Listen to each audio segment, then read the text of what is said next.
Whakatakate hou ki te uru, whakatakate hou ki te tonga, kia mā kina kina ki uta, kia mā taratara ki tai, e hi aki ana te atakura, he tio, he huka, he hauhu, ti hei mauri ora. O tēnā koutou katoa, nā mai ki te hui o te Pūroro Āmua, Planning and Environment Committee, e tēnei rā. It's lovely to see you all, and I'm sure we're going to have a very productive day for the sake of the environment. So looking forward to it. Now, apologies. We've got one from Councillor Calvert to leave at 3 o'clock, which is a signal to all of us to be finished by then. Are there anyone else? Yes, I'll be leaving at about 1:30 if we're not already finished. And you will not be returning? Probably not, no. Right, okay. Thank you very much. So those two. Any other ones? Is this one from the lateness for the Mayor? He should be here. Okay. Councillor Young, sorry, yes. So I will probably be leaving early. I'm not quite sure how long I'm going to last because I'm stricken with COVID, as you know. That's absolutely fine. Look after yourself. You are looking a bit peaky. Liz Kelly? In a nice way. I'll also be leaving early as well, but I may be coming in there as well. All right. Thank you very much. All right. I'm going to move all those apologies. Can I have a seconder? Councillor Day, thank you very much. If we can vote, please.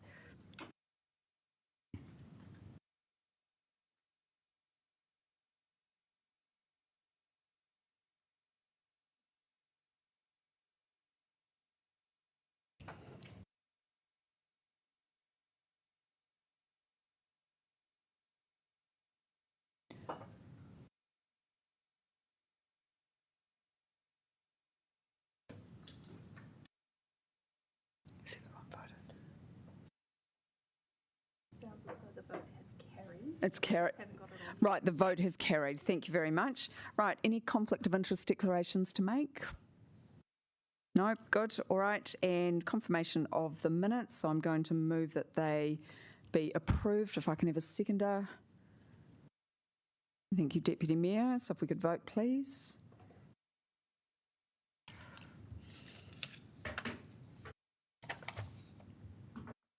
And there's no items not on the agenda, and we've got 3 lots of public participants today, so thank you very much for making time to come and see us. Mr. Tim Shanahan, a warm welcome to you, if you are here. Good morning. Thank you for the invitation, and I trust you're all well, and those that aren't well at the moment, I trust you recover quickly. Just want to start once again thanking Council and councillors for the support you've provided to tennis in recent years. I can indicate that we've almost completed the $2 million spend on the Wellington Renewed Tennis Centre to complete a range of enhancements to that facility. So thank you once again. Our participants certainly appreciate the work that's been done to make that facility more usable for them and obviously give that facility a longer life moving forward for future generations to also benefit from. The specific reason I'm here today is to talk about the Brooklyn Road cycle lane and some concerns that I and my staff and users of the facility have. I am aware that there is going to be a public consultation process in November and that will identify potential changes. But I had previously engaged with Council almost a year ago on some concerns, and I felt that at the time those concerns were also shared by Council staff and had hoped something would be done sooner. So I'm speaking today because I don't believe it's appropriate to leave this until the consultation period. I believe changes need to occur sooner than that. I have got some slides that the staff have received, so I just want to talk you through the issue and go from there. So this is a photo of Brooklyn Road, and on the right-hand side, you can see a blue square that represents the entry point into the Renewed Tennis Centre. On the next slide, you'll see that you'll see that I've identified the cycle lane that's been put in with the purple arrow going up the hill. The specific issue relates to, and it's evident on the next slide, when you've got a car parked in the road looking to turn right into the tennis centre, it becomes an obstruction. And on the next slide, what used to happen is that a car could pass on the left-hand side and continue up the hill, and therefore traffic would continue to flow with the green car not causing any impediment to traffic flow because there was an option to avoid them. On the next slide, you find that we've now got two situations that occur. We've got a situation where, because bikes are in the cycle lane and a car stops to turn, they're either going to get hit by a car coming behind them, and we have seen instances of this, or as shown on the next slide, what happens is a car decides to pass on the left, realizes there's actually now a cycle lane there, and the black and yellow barriers dissuade them from going, but the car following them, so the third car, actually hits them from behind, and I've personally seen that particular accident occur.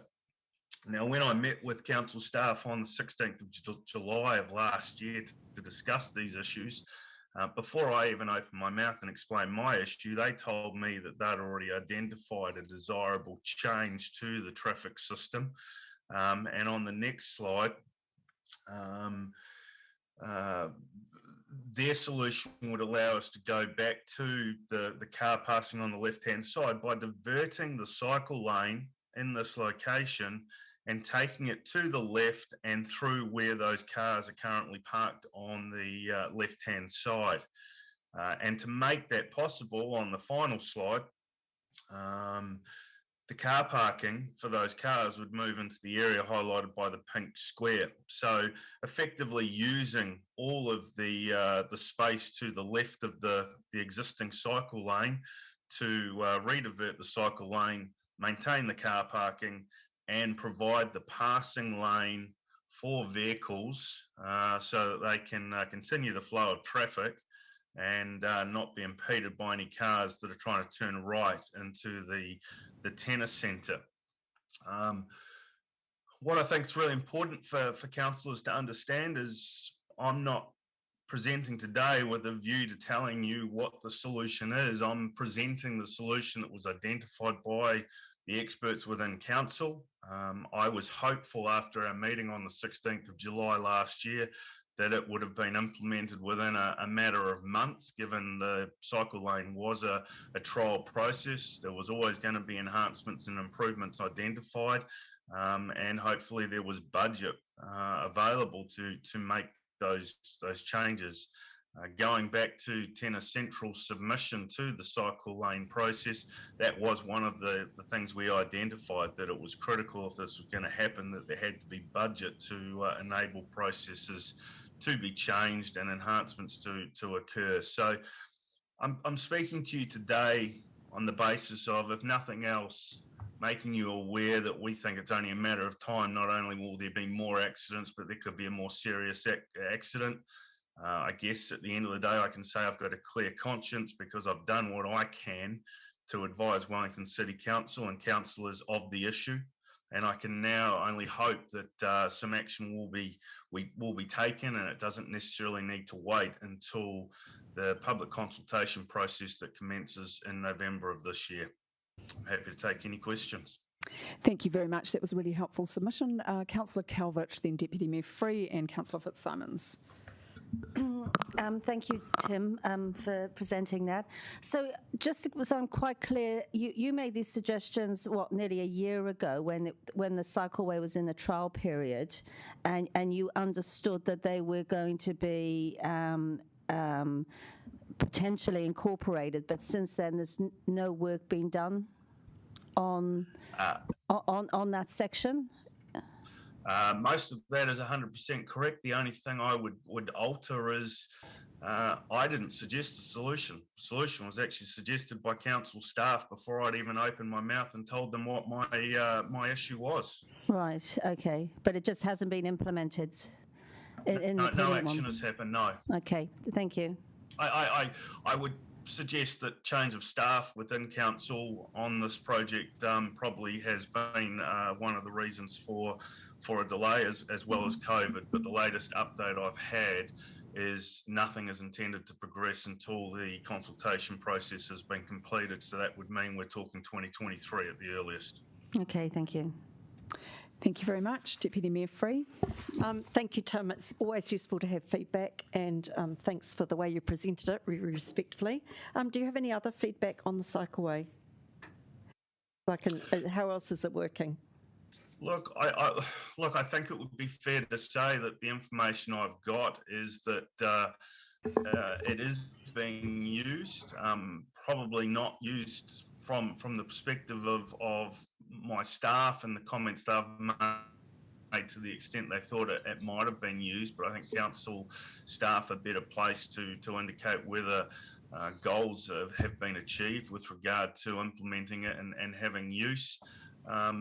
We do have other issues with the road, but they're not directly related to the cycleway. So I think from my perspective, if we can make the enhancements that I've identified today, and as I said, council staff have previously identified, then it might put us in an even better space to appreciate the cycleway and not be judgmental of because of the concerns we have. Well, thank you for that. Thank you. Councillor Fitzsimons. Hi, Tim. Thanks for coming in. Can you just give us an indication of around about how many vehicles are making that turn? Do you have a sense about that? How many people or vehicles are coming to the Renoff Centre? Yeah, look, we would probably have somewhere in the vicinity of 150 vehicles on average per day making that particular turn, but they're also generally happening at times when traffic is at its peak. Like many sports venues, we don't have high use between probably 10 a.m. and 2:30 p.m, but then we certainly have people coming and training and using the centre before school and work, and then we have a number of high use periods between 4 and 6 in particular. So I think it's more that those turns are occurring predominantly when traffic is at its heaviest. And that might help answer my second question, but I just kind of want to understand from your perspective if cars could simply wait behind while the car turns in, and if the fact that the cycleway is perhaps not as obvious as it might be and understood by people is part of the problem? I would answer that question by saying if the cycleway had been built on Brooklyn Road the day Brooklyn Road opened and everybody had many years of understanding of how the road operated, then none of this would probably be an issue. And in time, I'm sure you could leave it as is and it won't be an issue because we'll have educated drivers out there. From my perspective, I'm also looking at it and going, which is going to happen first, the education of drivers or the serious accident that we're trying to avoid? And I'll leave it to council and councillors to make the decision which is the preferred outcome. Thanks, Tim. Thank you. Any more questions? All right. Just trying to be flexible. Thank you very much. That's helpful. And look, I'll just make sure that staff follow up with you. All right.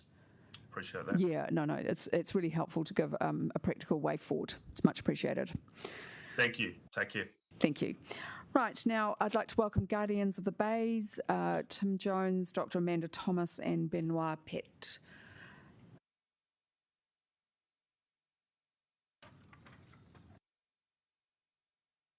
Kia ora koutou. Dr. Amanda Thomas, Benoit Pett and I are presenting on behalf of Guardians of the Bays Inc. to urge you to vote in favour of the notice of motion regarding airport expansion. This notice of motion does not interfere with the Council's regulatory function, but makes a clear political statement that Council does not support the airport's expansion plans. The Guardians are not opposed to aviation. We recognise there are legitimate reasons to fly, but we oppose doubling passenger numbers and expanding the airport in a climate emergency. The airport contributes 11%, or about 100,000 tonnes of CO2 a year to Wellington's emissions profile. It's a major contributor to Wellington's emissions, and its expansion plans will increase those emissions. I was in the room when Council declared a climate and ecological emergency on 20 June 2019. That was a vital step in the right direction. So was adopting the Te Atakura First to Zero Climate Action Plan, which now calls for a 57% cut in emissions by 2030. The climate emergency is getting worse, fast. Many parts of the world are suffering under record-breaking temperatures. We've recently learned sea level rise will hit Wellington earlier and harder than expected. How has the airport responded to this emergency? 2 years ago, they announced their master plan, built around a doubling of passenger numbers by 2040. Even after the lessons of COVID and the latest climate science, they have not abandoned this plan. This year, they launched a judicial review in a bid to stop the Cobham Drive at-grade pedestrian and cycle crossing, a project which the Council, as one of the partners in Let's Get Wellington Moving, has approved. When the airport wants something, it expects Council to comply. Yet when it opposes something, it treats Council decisions as a minor inconvenience.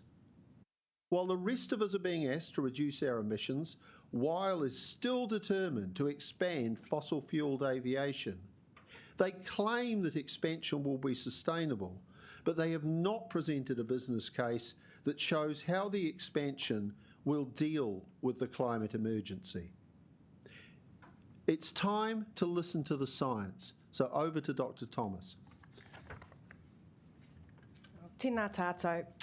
So one of the things that we see coming up time and time again in Weil's documentation is the idea of sustainable aviation, and we'll get there via technology. I just want to hone in on what we actually know about that. So what I'll cover now is supported by the IPCC's latest report on climate mitigation, the International Civil Aviation Organisation, and recently published research focused on Aotearoa New Zealand. So hydrogen, we often hear discussion of hydrogen. The Committee for Aviation Environmental Protection writes that it's not expected to have a significant contribution to aviation by 2050. Robert McLaughlin and Paul McAllister say that the target date for Airbus's first hydrogen flight isn't until 2035. McAllister and McLaughlin also examine electrification. At the moment, that's only possible for short regional flights. The airport argues that this is going to be scaled up. McLaughlin and McAllister say that if it was to be scaled up, say for Auckland Airport, if that was all to be electrified, the electricity consumption would be equivalent to 6 Manapōuri stations worth of electricity. So if we keep going with electrification, by 2050, if all aviation was electrified, it would use all of Aotearoa New Zealand's electricity production, okay? So biofuels is the final one I want to pick up on. Even the most ambitious plans using biofuels would only supply 8% of fuel demands. Fossil fuel planes in operation now are going to be used long into the future. The IPCC note its long lock-in times, and they write the basic configuration of an aircraft has not changed in decades and likely will not before 2037. So to be completely clear, sustainable fuels for aviation do not exist at scale and will not in sufficient time to address WCC's emissions reduction goals or to help avoid planetary collapse. There's no indication that the technology is going to save us. More passengers means more emissions. Hard as it is, we do have to set about reducing demand. And one final point, Oxfam and other researchers have pointed out the vast inequalities in aviation emissions. By and large, the majority of emissions from aviation are from the wealthy. Expanding Wellington Airport will have huge costs on one of the poorest parts of our city, Strathmore Park. Just above the golf course, the area that would be affected by this, many of the households there are levels 9 and 10 on the New Zealand Deprivation Index, and they'll experience hugely increased noise and light pollution. Children will lose access to outdoor space because of this pollution, and shift workers trying to sleep during the day will struggle to get sufficient sleep. This is what climate injustice looks like. We build polluting infrastructure for the wealthy, and they're free to continue polluting, while poor and marginalised communities struggle for the basics. Pulling every lever to constrain climate polluting infrastructure is the most important tool we have when it comes to aviation. Kia ora. All right, kia ora koutou. So, as we've heard, the proposed airport expansion is contrary to council policies, does not promote social, economic, environmental, or cultural well-being. In economic terms, seeking to expand fossil fuel use in a climate emergency is throwing good money after bad. It degrades and diminishes the quality of the environment. It is directly contrary to the reasonably foreseeable needs of future generations. Today, the Council is asked to vote on a public statement opposing the airport expansion. Voting against the statement will send a message to the airport and other profit-driven organizations that climate can be an afterthought, that ignoring climate is still okay, and that we will deal with the consequences later. Think about the disastrous, incomprehensible message the Council will give to Wellingtonians about its commitment to climate action if you turn down your opportunity to speak on their behalf and tell the airport not to expand in a climate emergency. Today, the Council has an opportunity to make a real difference, to make a real climate statement by saying we put climate first before profit or convenience. Today, the Council has an opportunity to show support and sympathy for those in the community who give their time, energy, and money to a good cause, protecting the climate. It is today that the Council must vote for this notice of motion, as with climate change, timing is critical. This statement that is put in front of you has no legal implication. It is only the vehicle by which Wellingtonians, through their elected members, say to this large organization that free lunch is over and that it must shift its thinking radically or lose for good its social license. The statement allows this Council to speak its mind and send that clear message. It is nothing but a clear line to get the airport to think twice before proceeding. I urge you with all my heart on behalf of the community and Wellingtonians to vote with coherence and in favour of this public statement. Kia ora. Kia ora. Councillor O'Neill, got a question? Tēnā koe, thank you for coming in today. My question is to the three public participants. So you, to my understanding, you all live in the eastern suburbs, and my question is around what's your expectation as residents, as people who are growing families in our city and want to ensure the future is climate safe? What's your expectation of elected members and the council WCC's role in having an opinion on an expansion like this? Yeah, I guess our expectation is that the demonstrated leadership in a bunch of other areas is translated into this area as well. We've seen all sorts of climate leadership from the council so far, and it's a bit of a mystery as to why we haven't seen it with regards to something that emits 10% of carbon. Just to be clear as well, that 10% is not the equivalent of any other 10% of carbon. There's also radiative forcing, boring science, but it has an exponentially larger effect, the carbon that's burned from aviation. So it's a much bigger problem even just than that 10%. Thank you. Councillor Condé, then Councillor Matthews. Thank you. Benoit, I have an email from you on the 8th of April that says, we've been working with Councillors Pennant, Paul O'Neill and Free on a statement we'd like City Council to consider making public stating its opposition to the expansion. Can you just tell me what your involvement has been with those councillors in bringing this notice of motion? Yeah, sure. So in January, already exhausted in preparation for the airport, in preparation for the appeal that's going to start next week, hasn't started yet, it's going to start next week. We were very frustrated on the silence coming from this council on the airport expansion. No words in favour, no words in against. We wanted to get some clarity. So we started some conversations, just really to get in touch with councillors that we thought were sympathetic to our cause and see how we could clear the air and know where this council was going. And, we had no vehicle or idea on how it could actually translate into a public statement. We didn't know how it could work, and through our conversations, we I've learned that something called a notice of motion was a possible way of getting that out. So we've tried to help those councillors with support and the limited time we still have left in trying to, and to try to get the message out, I guess. And it's been very appreciative. We've been very grateful for getting at least the moral support that we weren't getting before. Thank you. And then Councillor Matthews, quickly. Sorry, it is. We are over time. Yeah. So I do think it's quite an important issue. Sorry, Councillor Matthews. Oh. Okay. Yeah. Quickly. Am I going? Yes. Yeah. All right. Quickly. So you say there's kind of no legal ramifications of that. Is that based on any kind of legal advice? And secondly, we've had some advice from officers that this would normally be an issue that would go out to wider consultation.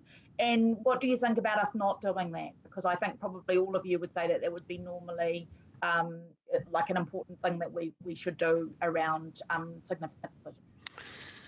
Okay, so following the article that came out last weekend, we did consult to two lawyers. One LGA lawyer and one RMA lawyer. Both came back with the advice that this notice of motion and its intent to send a message was not unlawful. There was no legal implication. So this is the advice we've got given. And the second question, sorry? Oh, yes, sorry, now I remember.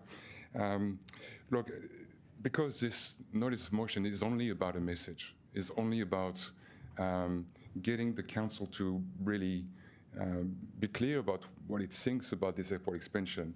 If it comes out positively, well, if it comes out positively, the message will be clear. If it doesn't, if it's voted down, it's basically, as I said, it's going to send us the message that the airport expansion is considered a good thing as far as this council is concerned. So as far as we're concerned, we would be very disappointed, of course, for all the ramification, social, environmental, and on air quality, on climate change, and on noise that we are trying to fight. Thank you. No, I'm sorry. I'm getting some feedback from the Deputy Chair that we need to keep moving. So we have got a very big agenda today. So thank you very much. That's incredibly helpful. Thank you. And now our last public participant, Gary Holmes on Zoom from the Karori Business Association. A warm welcome to you. Thank you, Madam Chair. Look, I'll only take a couple of moments and thank you for the time just to address you briefly. Look, there was a bit of a flurry of activity online and other places yesterday when your report on the City Streets Targeted Improvement business case item appeared on your agenda, and there was obviously reference to some changes being proposed for Karori Road as part of that, that particular item. I understand, since having made this request to speak briefly with you, that, as I understand it, that now relates only to some changes to some of the bus stops along Karori Road, rather than the implementation of bus lanes or anything like that that might have a detrimental effect on parking in Karori Road and impact on businesses. So I'm not going to go through the things that I would have originally have wanted to talk to you about, except to say, one of the reasons that this came about is and I read the report, and I've had council involvement, so I'm used to reading council speak, and it was not very clear to me what was being proposed. So it's very understandable that out there in social media land and the business environment, that people got a bit concerned when they read about some proposed changes and not understanding what the impact on that was. So look, I guess my message in terms of that is, we understand the need for lowering emissions and the climate change challenges that we have. But as you go forward in the weeks, months and years to come, you please bear in mind that there is an impact when you make these changes and you change the parking and the roading usage. There is an impact on businesses. And I would like to point out two things. Number one is we did make a submission to the Bike Network Plan submission late last year. And we appeared before some of the councillors in speaking to our submission. I think there was a bit of a, for me, it was a little bit disappointing that we didn't have a chance to speak to all councillors. I know you had different groups that were speaking to councillors at one go. So there were a multitude of messages coming from that, some that were pro the bike network, others that were sort of had concerns about it.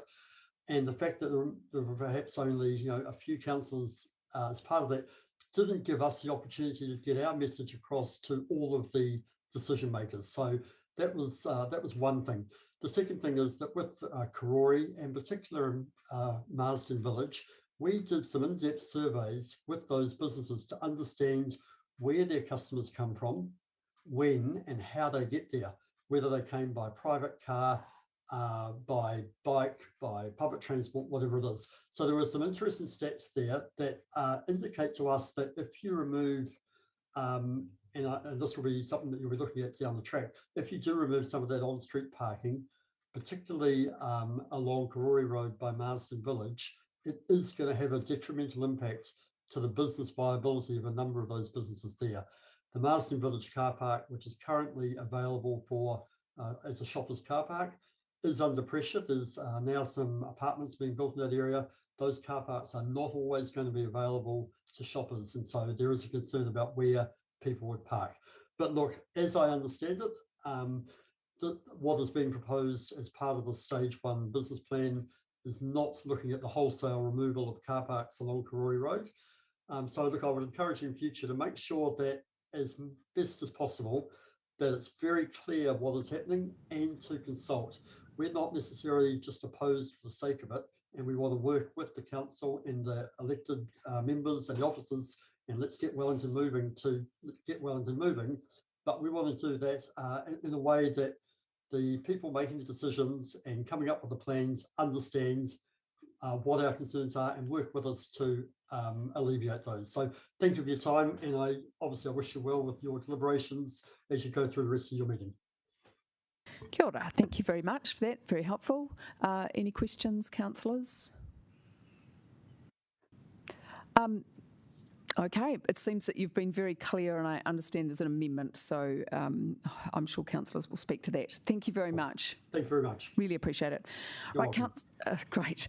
Now, councillors, we are going to take a 15-minute morning tea break now because we've got some technical issues with the voting, and so the staff are going to just need to do some testing. I'm sorry it is earlier, but that's just what we need to do so the meeting can function. So I will see you back at 10:20. Thank you very much.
myself and Councillor Free, I will be introducing it. Then we will have a vote on whether it can be altered or not, so we'll vote on that. I still, irrespective of that vote, intend to put this motion forward. I'm not speaking twice because otherwise that will be painful for all of you. We will then go on to questions of officers and then we do the final vote. So is that clear in terms of process? And if people aren't clear, you can ask some questions of officers.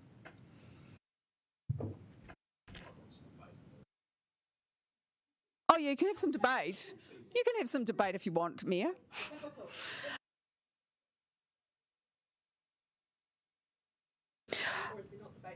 No, so as I understand it, you can vote basically on whether to allow it, and then we'll do questions and then debate. Can I ask one procedural question right at the front end? And that's, I would like some advice from Beth. I've pre-warned her, although she hasn't told me what the answer is going to be, about conflicts of interest in respect of this, both for me and I understand for some councillors who've been submitters on the process. Right. Because that potentially saves some of us actually being sitting at the table if we are conflicted out. Well, hang on. Yep. As you know, it is up to you to decide whether you have a conflict. Well, I know that, but it's the advice is kind of useful in helping you come to a decision. So, Ms. Kitely, do you want to just get up and do that first, and then I'll introduce So we'll just doing the conflict. Well, I want to be very clear, but also because if it says no, that's fine. It means it's clear for everybody sitting out there. Protect us. If it says yes, then that's quite clear too. Okay, and Liz Kelly, I will get you on. Would you like to go to there just so everyone can hear you? Lovely, thank you. Oh, I know, but just standing up, and it's just a bit more visible. That's all. Yeah, it's not the gauntlet. Kia ora. My advice to the Mayor is that, notwithstanding the fact that he's a director of WILE, I do not believe he has a technical conflict of interest in this case. There is potentially the appearance of a conflict of interest, but that is a decision that the Mayor can make. From a legal perspective, the courts look far more favourably on decisions of this kind, which is in fact political decisions rather than quasi-judicial decisions for conflict purposes. So that's the advice that I've given to the Mayor. My understanding is that one or a number of councillors have submitted on the designation process, and a question has been asked as to whether they have a conflict. My advice, and this has been quite brief given the time shortages, but my advice is I understand those councillors submitted in their personal capacity. It is entirely okay for a councillor to come to the table for a decision of this kind with a strong personal view, and I don't see a conflict in that particular role either, particularly given that the decision that was made on the designation was made by delegated hearing commissioners. Thank you. Does anyone have any questions? I've got a question. Oh, right. Liz Kelly. Sorry, Beth, could you just go back to that? Thank you very much. So my question is around conflicts again. Given that we are a major shareholder of the airport, are we not all conflicted? No, I don't believe so. It's a tricky one in that a council is a major shareholder and has interests in terms of ensuring the well-being, economic well-being of the city, which the airport could contribute to. But no, I don't believe there's a legal conflict of interest. Okay, thank you. So just to clarify, really, we would have, just as a general point, it's not about any particular elected member, real conflicts of interest would be like, if we were going to talk about pay of directors or anything like that and they wanted a contribution, is it that sort of thing? There's different kinds of conflicts. As we know, there's the pecuniary interest conflicts, so involving financial matters. That's not relevant here. And then there's common law conflicts, which are very much a question of scope and degree, and each one has to be looked at on their own. And in this instance, I don't think there is a conflict to be... Okay. All right. Thank you very much. Appreciate that. Right. Manaki whenua, manaki tangata, haere whakimura. If we take care of the earth and we take care of people, we will take care of the future. So if the problem for me at the moment is that the planet as a whole and humanity is not doing a particularly good job.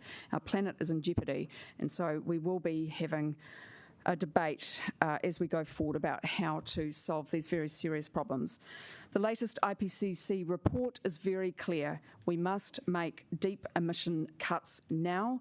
We have delayed action for decades, and it is time to take that action. The arguments around this issue are very familiar. About economic well-being versus the environment, and I hope that we can keep progressing through this issue to make sure that we give sufficient weight to our environment. I'd like to acknowledge a few people first of all. First of all, the staff for their professionalism and for trying to protect our interests and the interests of the organisation. It is appreciated. I'd like to also acknowledge the airport for its work to make itself more sustainable. I think that we're getting some positive green shoots, which I will never resile from saying and congratulating people on. And of course, Guardians of the Bays too, as well, for your work to protect the environment. I think, and also I did want to acknowledge Ms Hay as well, who did come to us with some advice around the ownership options for the airport. I think that was a useful way forward. We had a different view, but it was useful. And I'd also like to acknowledge the officers that say that an increase in passenger numbers at the airport without the use of sustainable fuels is not in alignment with the city's carbon reduction goals. So the airport has a number of objectives, and they're quite familiar. It's a bit like running a motorway. They want more space for parking and to cater for growth if and when it happens. The master plan, as you will know, says that the airport will contribute $4.3 billion to the local economy by 2040 with 22,000 jobs. The Climate Commission and the IPCC are in concert in saying that decarbonising aviation is extremely difficult, and really there is no real alternative on the horizon, and that actually there's an expectation that those emissions will increase. The IPCC, and I've read the same section that Dr. Thomas read from, that alternatives need to be considered like rail, where it is appropriate, obviously a little bit difficult in an island nation such as ours. Air New Zealand may be trying to do the right thing, but let's be really clear, the only way they can become carbon neutral by 2050 is offsetting, passing the costs on to the consumer, and allows the polluter to keep on polluting.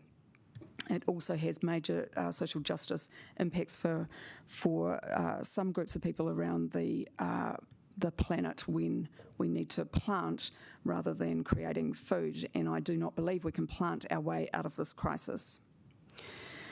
They do want to double their parking numbers as well and their passenger numbers, which will mean more emissions. Of course, this is a highly vulnerable site, and we do have a problem that 90% of trips to the airport are by private vehicle. The planes really are the problem, so whatever they do on the ground to improve their operations will not go far enough. And it's good to see they too agree it's difficult to decarbonise their industry. And I'm sure, given they're more a local domestic airport, focusing on local electric travel will indeed help. I do want to acknowledge the point from Dr. Thomas about the social justice implications. Most people on this planet cannot afford to fly. It is a high privilege, and those of us sitting around the table probably have exercised it. And of course, it is wonderful to be able to do so. It opens the mind and allows you to experience many wonderful things. But I do want to acknowledge that it comes at a high cost, and that most people cannot, or they're forced into it because of modern slavery and forced migration. So I just want to talk about the status of the NOM and the legal advice. So, as you know, we have a number of roles in relation to the airport, as we do in many issues relating to local government. We are a part owner, we are a regulator, but we are also policymakers and advocates. And so I guess there's some quite deep questions to ask about how to manage all those roles. And it has been interesting that it doesn't seem to be a problem to accept the dividend, but it does seem to be difficult to talk about our advocacy role and policy role in this issue. My view is that as someone who is a resource consent commissioner, of course this has nothing to do with the regulatory process. I'm fully aware that we cannot change the position of council.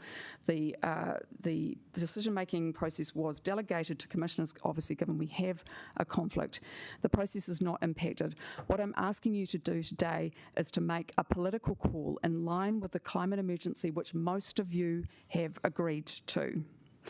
And I was very clear when staff asked me after accepting the notice that I was not trying to direct them. It was a political call. The amendment that I'm making today is for absolute clarity, but I personally didn't really feel it was necessary, but a few councillors did ask me, so I have put something up there, and I've taken the advice of one of our colleagues to use quite strong language that it is not about interference. There are no legal consequences. This is not Queenstown Council, which is cited in the report. What we are doing today is sending a strong and clear signal that climate change is an urgent issue and we must take action. The RMA is an inadequate tool to do this, and so the numbers of avenues that we've got are quite limited. Hopefully that will change at the end of the year. The airport, of course, does not need to exercise this. They will have to fund it, and they will have to understand whether it is actually financially viable to expand their operations in a time of climate change.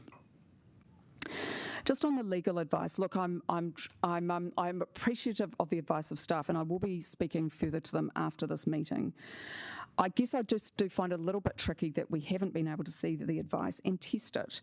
And the advice has been extensively quoted, and I guess I think it would have been helpful to see that.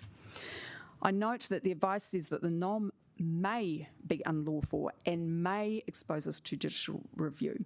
It doesn't say it will. I don't believe we have an open-ended proposition here. We know what we need to do to remove carbon from the environment, and we need to reduce private vehicle trips and reduce noise. The advice is sometimes a little bit it makes it feel like a couple of people have written it, because in some ways it says, oh, we can't do anything about emissions, but then it says we work in partnership with the airlines.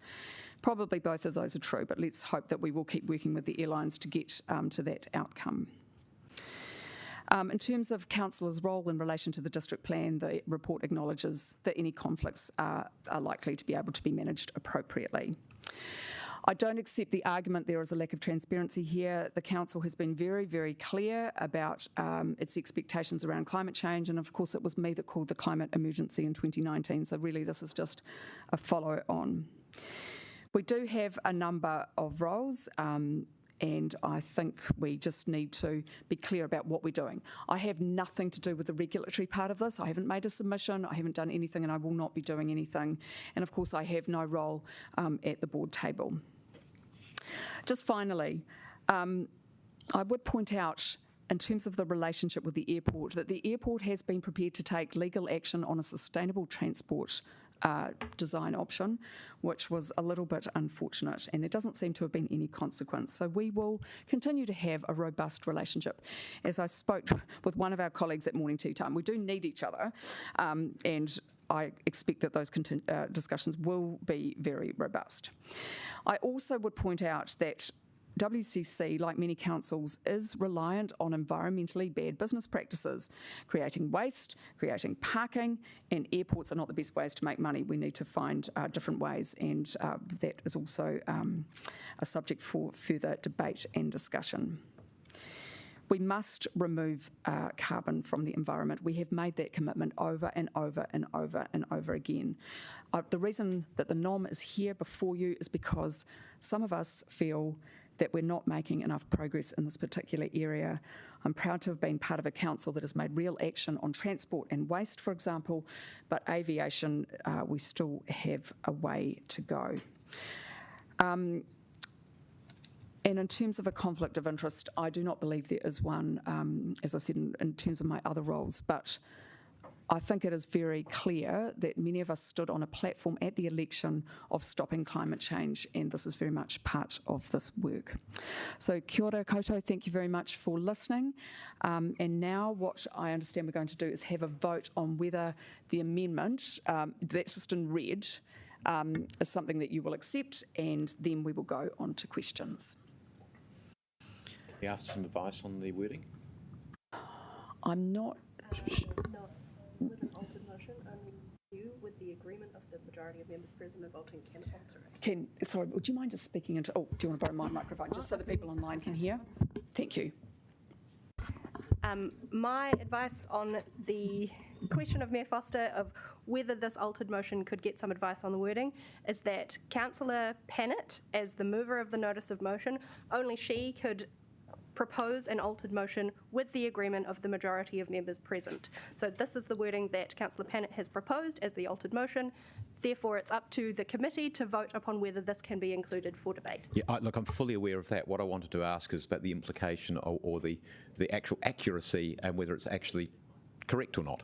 So that's what I want to ask advice of. Okay, yeah. I think that's it. So look, my simple question again, Beth, sorry, is while it says it's separate to any legal matters, and I understand that's exactly the intention, and I did encourage Councillor Pennant to try and do something along these lines, is it actually separate? In other words, can you actually, in saying that, divorce it from the legal process? Kia ora. Our view is not in that way, in that this amended notice of motion at best creates significant confusion because it says we cannot alter, cannot interfere in this process. Well, that is technically not true, in that the council is, as the governing body, is the decision maker. Council can determine that we can. Our advice is that you should not, and that a court would not take kindly to this interference, but council can choose to do it. So there is confusion at the very least in relation to this altered motion.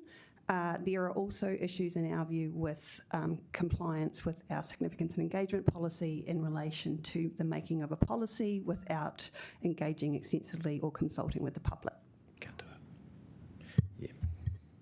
Is that all? Thank you. Well, I thought that was pretty clear to me. Do you want to? No, sorry, I just meant, did you have any other questions? No, that was clear enough for me. Sorry, can I just ask a question following up from that then? Because I thought we have done a lot of consultation on whether we believe that we should restrict our carbon emissions. We've gone on and on and on about it since 2007. This is in relation to the airport expansion into the golf course. Okay, right, any other questions? All right, councillors, so people online, are you clear now? We're just going to vote. So green if you want to include the amendment for debate, and red if you don't. And we'll just have the amendment up online so we can see it, please. Yes, absolutely.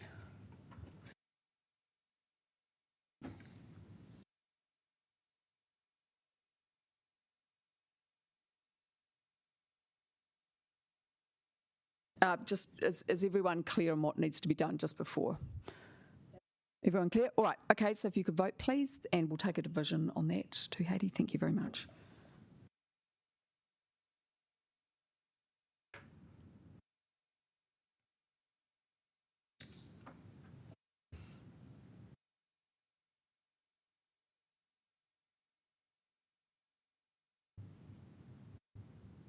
Councillor Young, have you indicated how you're voting?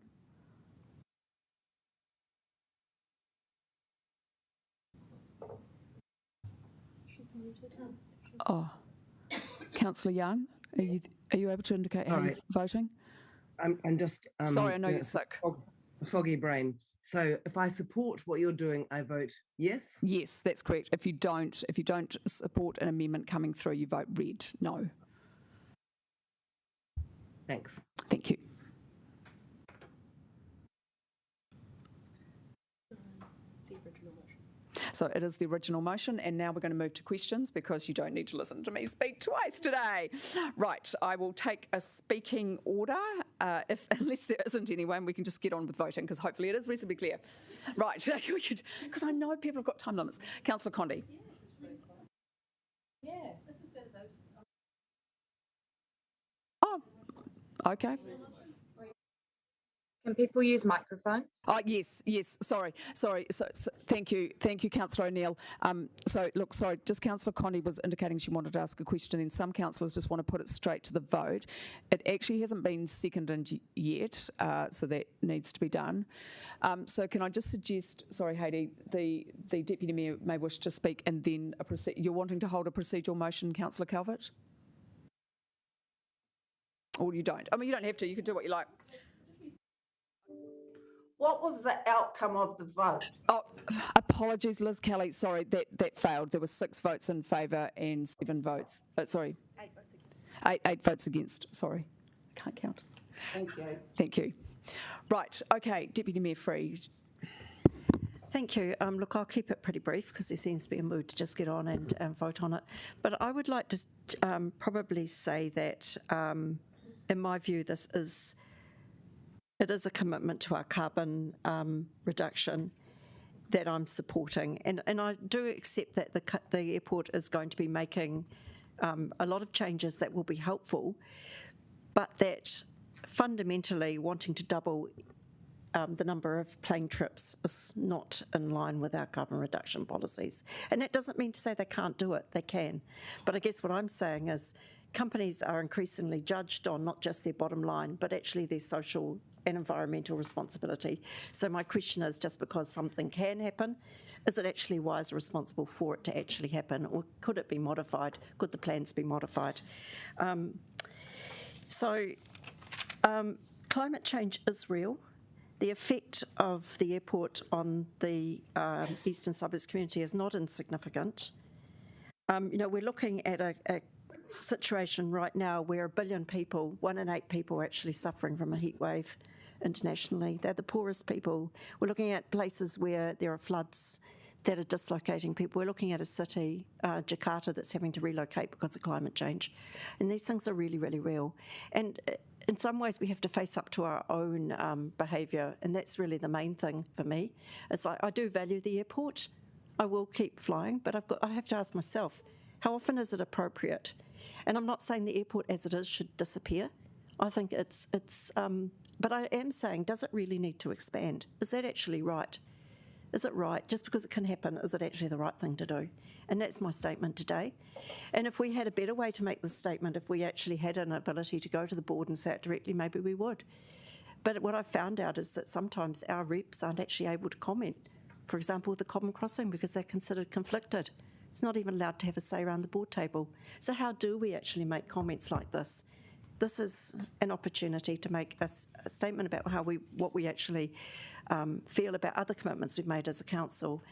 And while we know we can't influence the regulatory process that's gone through its course, there'll be an outcome eventually, I guess we can still say to the airport, just because you can, do you need to? Thank you. Councillor Matthews and Councillor O'Neill. So we're on to questions? Yes, sorry. Yes, okay. We can do questions, yes. Yes. So my question, my questions of officers, I want to know what is the actual legal risk of this. So, some sort of assessment of what might happen if we do this.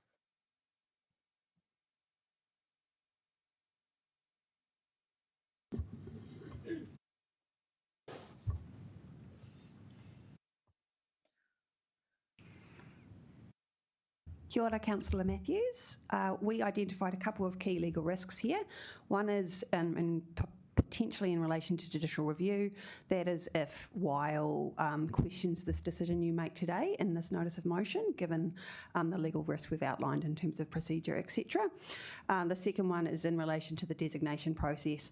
So the legal risks there are that we are in the middle of a court process. We have taken a position on that court process, and we would be changing that position based on a political statement rather than on objective facts, let's say it like that. So the people who made the decision on behalf of council did so having listened to evidence and experts, and they made that decision, and this would be seen to be changing that decision based on a political view.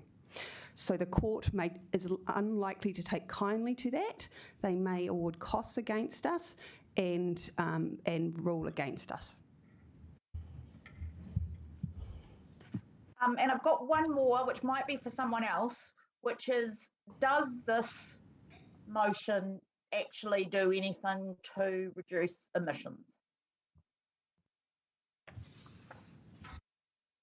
Alison's going to come up to the table, our climate manager of climate change response. Thank you for the question. In absolute terms, no. So making a political statement doesn't in and of itself reduce emissions. But having said that, Councillor Pennant is correct that we have declared a climate emergency and we need to do all that we can, and that the airport needs to do all that it can. So I think this is more a legal question for General Counsel around whether this is something that is wise for you to do and what risk it opens us to. Thank you. Thank you. Councillor O'Neill. Thank you. I've got two partai. Today, the notice of motion on the table, is this a political decision or a quasi-judicial decision that council is taking today? This is to our legal counsel. I'm just seeking to understand the role of elected members and the role of the committee today. Chair, are you okay if I... It's very good for my step count, but I'm a little bit unco, so I'm going to fall over at some time. Councillor O'Neill, in my view, this is a political decision. It is not quasi-judicial. However, it has, as I've outlined in the report, it does have reasonably significant implications for your regulatory function. Cool. Preliminary to that, does an elected member have the jurisdiction to make a political decision? And have we seen a precedent before of elected members making a decision that may impact our regulatory function as well?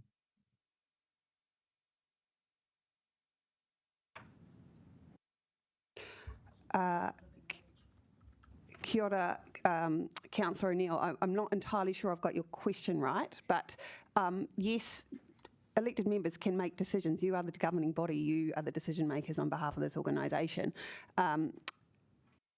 That may be against officer advice, of course, and our role is to give you that advice. I can't speak to any particular examples. I'm sure that your colleagues around the table can.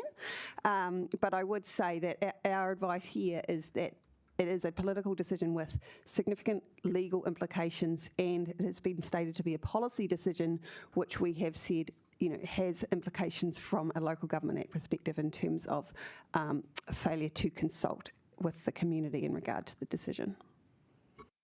Can I just add, Chair, the point about this notion of political decision just needs to be viewed within the context of the council's place as a creature of statute. So every single decision a local authority makes is subject to the decision-making processes under the Local Government Act. So the notion that there is a political decision which stands separate to process would not be correct. But ultimately, as our General Legal Counsel says, the ultimate decision is made by the council. Cool. Sorry, Chair, and I promise last one. Yeah, that's fine.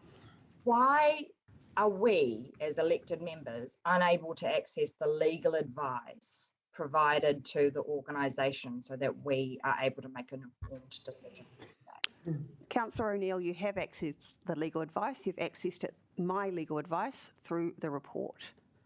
And so the report is the legal advice. There's no extra.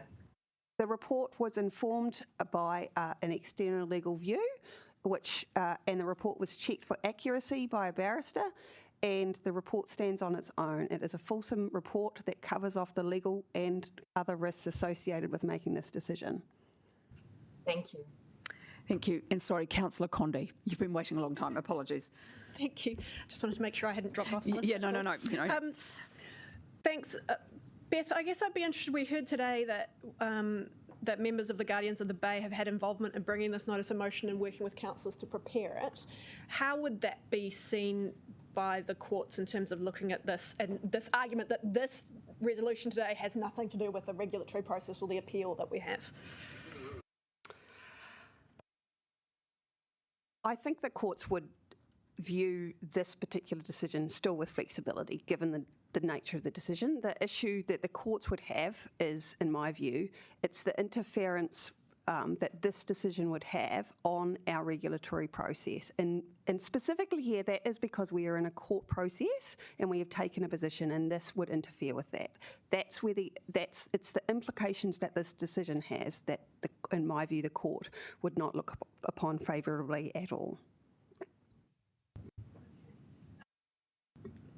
Thank you. And I guess it's one of my final question, probably, unless I come up with more, is can you just tell us how much office time's gone into preparing this report? Even if it's just your time, you probably can't estimate overall. I spent all of last week on the report, all of every night last week. Significant time, I would say, at least 50 hours of my time. Thank you. Councillor Foon.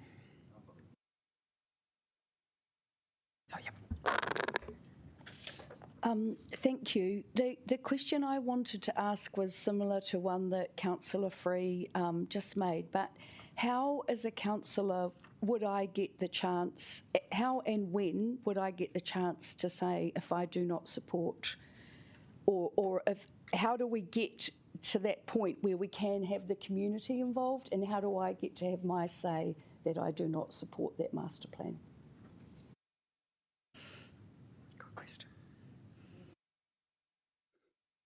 I wouldn't call it a legal question, Councillor Foon, but I'm happy to give you my view. Okay, sorry, Beth. I was looking at you because you've been the focal point. Anyone can take the question. Yeah, maybe it's a governance. I'm also, Councillor, looking to Liam, because it's essentially a planning question in terms of how the policy gets set in terms of how that land is actually utilised, and there are provisions through the district plan. But as Beth has said, if you were actioning this as a policy, that would be something that, as we laid out last night, would be consulted on because it has significance. So that would be the opportunity for the community to be involved in two ways.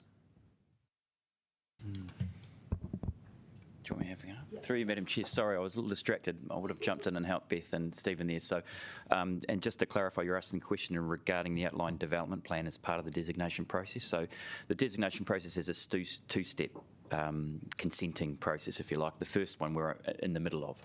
I've got Bill Stevens here in the back and Tim, who can answer questions about what's next in the designation process after the appeal is resolved. And then perhaps, Bill, you can ask the question whether Councillor Foon's interested in, will the community have a say in the outline plan in the designation?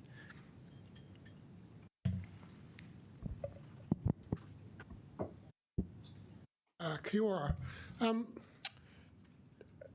I guess the second part, the way designations work, and maybe if I just explain that first. So designation goes over the site and it sits as an overlay to the district plan, and it creates expectations, sometimes very defined and sometimes required to go through a secondary process, but it creates an expectation of a land use that is potentially quite different from the underlying zone. So, for instance, the golf course land is more or less open space. It's a precinct, but its rules are very similar to open space zone, where the only activity you can do under the district plan at the present time is a golf course activity, a recreational type activity. The designation goes over the top. It creates the expectation that an airport activity can occur on that land. That's the first step. But the second step is, particularly with that designation, there's a secondary approval process. Well, it's quite similar because, again, the requiring authority, WILE, is always a little bit on the front foot because it's a process where they tell the council what they're going to do, and the council decides does it like it, does it accept it, and if it doesn't, the council has to go to court to fight that argument.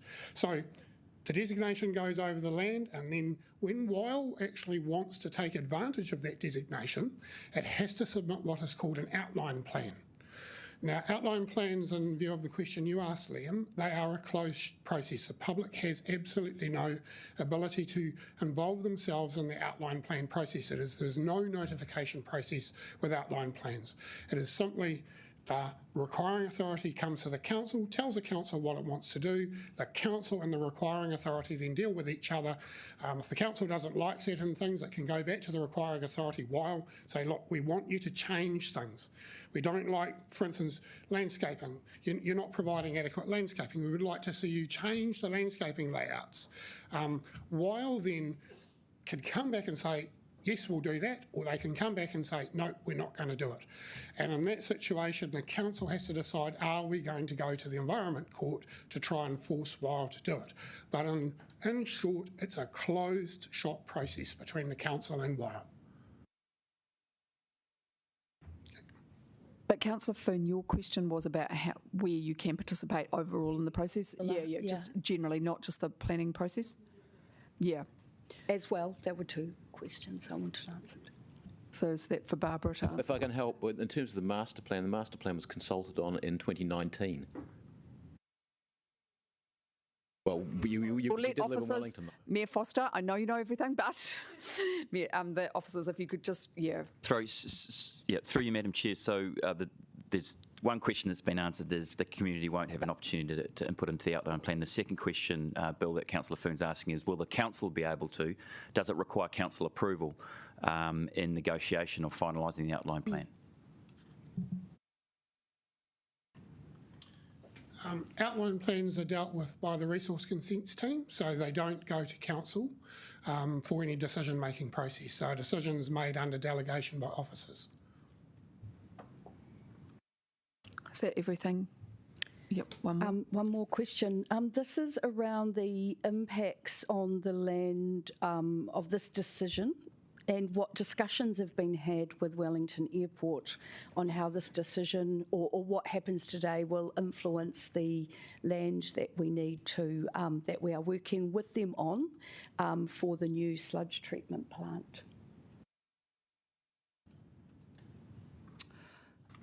So we've been in negotiations for some time with the airport in relation to acquiring that land, which is essential in order for us to be able to build the new sludge plant. Those negotiations are ongoing. I cannot tell you unequivocally that it will have a catastrophic effect on the negotiations, but they are very commercial negotiations where the parties have quite challenging conversations and we still have some way to go on those. So that's probably the best advice I can provide to you on that. Councillor Young. So thank you. So this really is linked to Councillor Condi's question, which is, I wonder whether the officers could give us an indication of how much the legal fees and costs of staff to date have been for this notice of motion.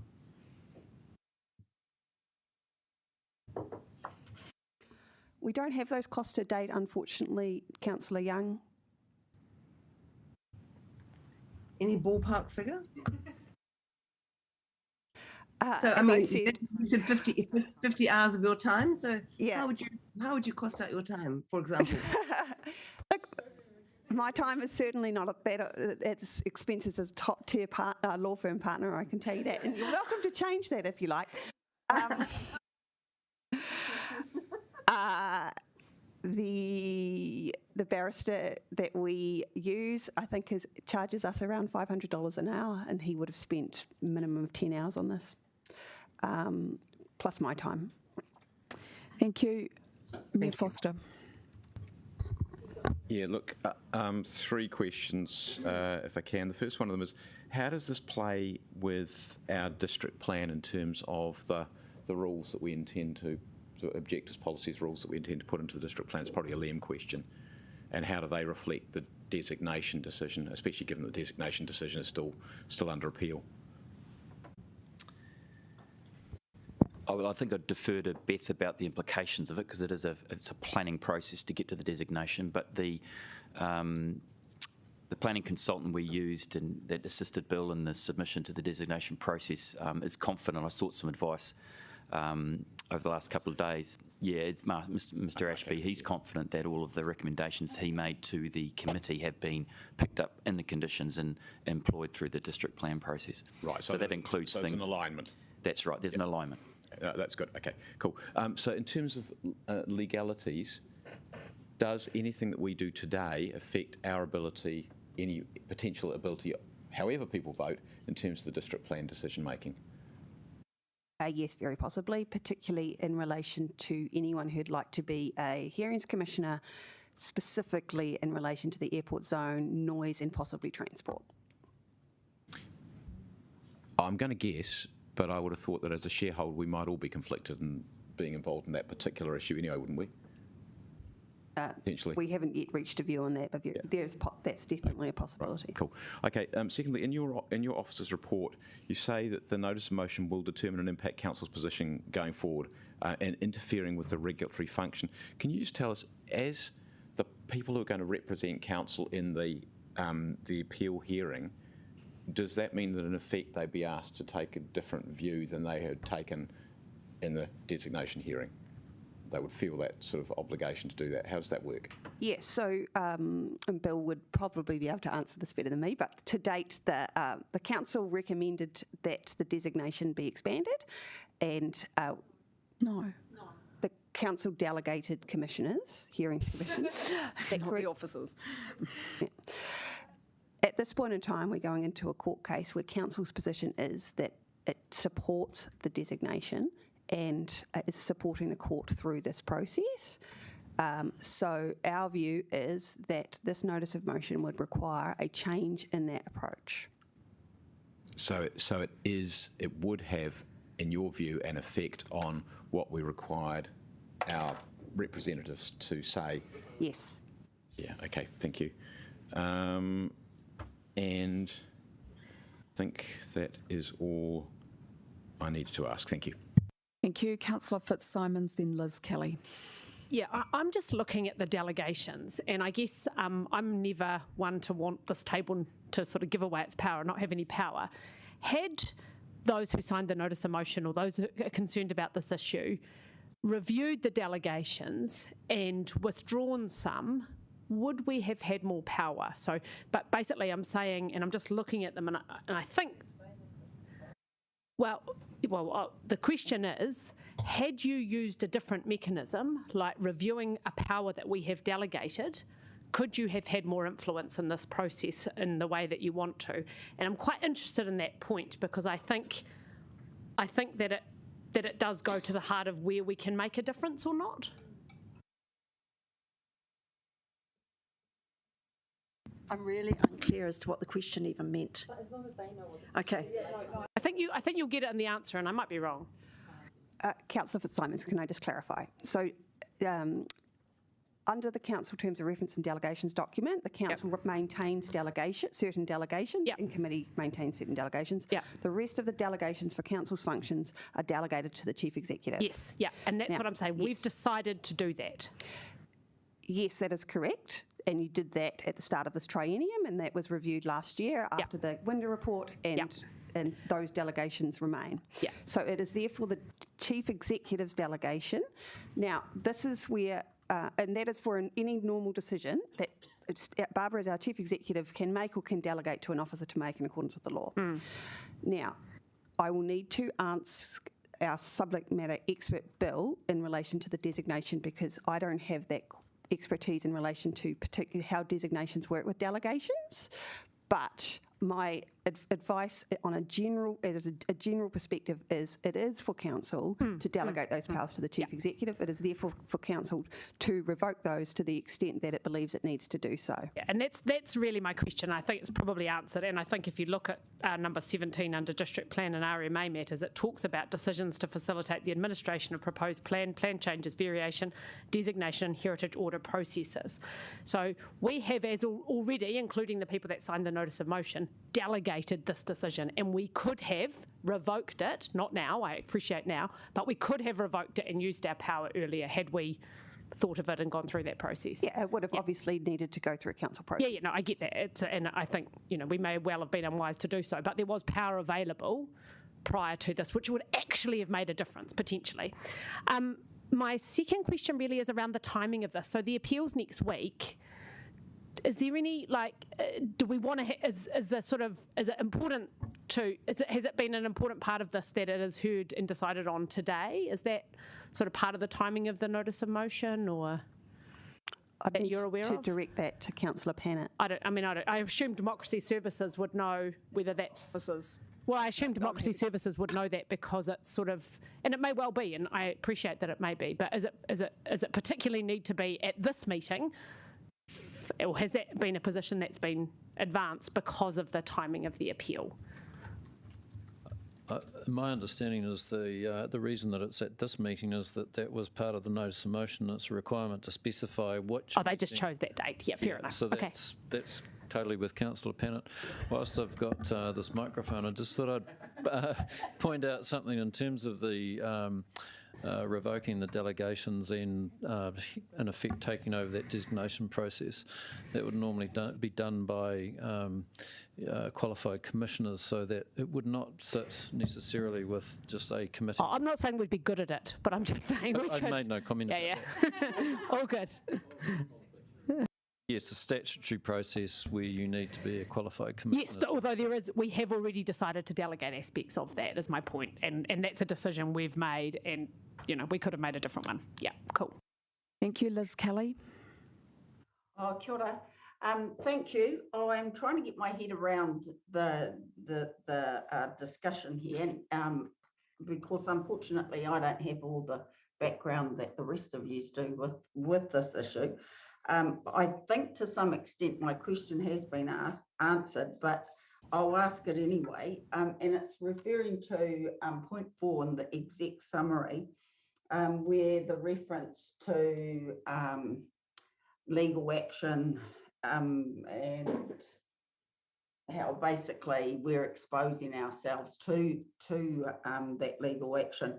But what I wanted to ask was, can you confirm removing support for a regulatory decision already lawfully made, is that regulatory decision, are we referring to the designation over the land, over the golf course land that the airport had bought? Yes, that's correct. And that decision was made by delegated hearings commissioners.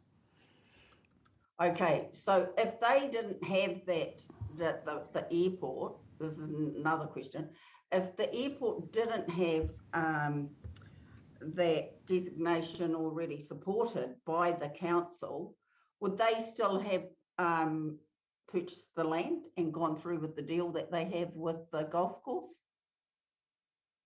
In your view? I'm sorry, I can't speak to that. I don't have a role in that particular decision. Neither, and council doesn't either. Would it be fair to say then that it would be unlikely that the airport would have pursued that purchase if the designation had not been agreed by council?